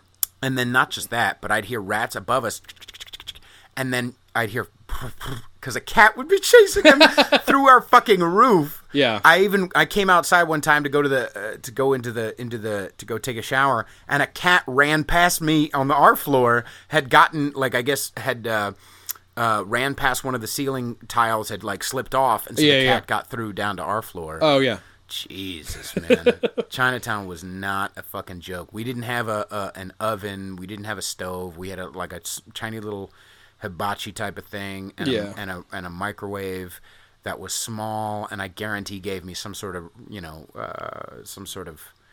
like cancer or something. Yeah. And then a shower, a European shower. You know what this is? Where like there's a drain in the floor, and everything kind of slants on the floor. So there's not an actual... No, yeah. Right. So there was just a spigot coming out of the wall and a toilet, 5 feet, 4 feet away. And that was our bathroom. That was my life for a while. You lived there by yourself then? Rented a room, but it was literally $500. Yeah. Were you kind of under the table? Sober at that time? Oh, yeah. Okay. Yeah, I've been sober since 2002. Oh, wow. So, I didn't realize that. Yeah. So, but, I also was, 24 when I moved there or whatever, 25. And so, like, I don't live with somebody. I did live with a girl there for a while. I don't know how we did that, but, the rent was super cheap, and, then it got a little cheaper when she moved in. So, it wasn't a, I don't know. I don't know why I lived there for that long. Oh, good. Yeah, you wanna start wrapping up? Yeah. Okay. Yeah, I think we've covered all the. This has been a great episode, man. We went from fucking cigarettes. We did a long chunk on cigarettes. I was not anticipating that. Cigarettes were a hard one for me. They were my last. I think my last stronghold of, kind of my youth. Mm-hmm. And trying to get to be a big boy, be an adult, Yeah. So I promised my husband I would quit before we got married. So it was about 6 months, I think, before we got married. So yeah, I guess I've quit for over 2.5 years now. It's good when you forget, right? Yeah. When it's not like it's been a month and 3 days. It's only rarely I sometimes think about it, and I'm like, it's usually when I'm just super in like a lot of self-pity or something, or something's really fucked up, and all of a sudden someone will walk by and I'll smell it. It's like maybe once every 6 months. Yeah. And then I'm like, okay, I gotta, yeah, relax, pray, whatever, I just gotta get over it, and I feel better. But it's gone for the most part. I realized feels good to be I'm gone. the only non-smoker. I think there's one other non-smoker in our management team at work. So whenever we have a manager meeting, everyone directly goes, and then we bitch about our boss, right? And they're all smoking, and right. I'm like, that camaraderie is what I miss mostly. Sure, and especially in like real restaurants when that's the only break you get. Uh-huh. Is if you're a smoker. Uh-huh. Yeah, they get to have breaks every, half hour, every hour, just go ahead. And I started everybody going else out. is, I started going out with the smokers at the place we worked at together, just because I had to get some air. I had to get away from those people. Right. And that's, I still talk about it or I talked about it on the episode. Like, all you non-smokers who've never smoked, who think smoking is not cool. Fuck you. Smoking was fucking. It was real cool. You're out of your goddamn mind. Cool. It's just death, really expensive it's and death, and it's $18 fucking for a pack of cigarettes. But like, it's almost $1 a cigarette now. It's. I mean, literally, I could find enough change in my car to buy a pack. Right. It was like $1.25. Right. At the I think I only bought pit Lucy's stop. maybe 5 times or 6 times, but even that's not a thing anymore. Yeah, you can't really get Lucy's anymore. Right. It was in New York. Everywhere had a Lucy. Anyway, let's wrap up. I gotta fucking piss, and this is the only episode I've ever not taken a pee-pee break on. I know. I'm very proud of you. Thank you very much. I tried really you're a hard. good kid. I'm practicing. Thank you very much, Thank Robby, you for coming this was, on. This was a treat. Yes. Thank you very much. Honestly, is there anything else you want to say? No. Yeah, I would like to thank you. This was very fun, and I feel like a celebrity being on a real podcast. Right. You're gonna share it with our mutual friend, JM. Probably not. I think I will. Anyway. Thank you very much for Thank you. Yeah. All right. Good night, everybody. Go to patreon.com/conservatish. Sign up. Oh, I didn't realize you have a Patreon now. Yeah, so That's pledge great. $1, $5, $20, whatever you can afford, and help me because I paid another $30 for parking today. Kisses to all of you.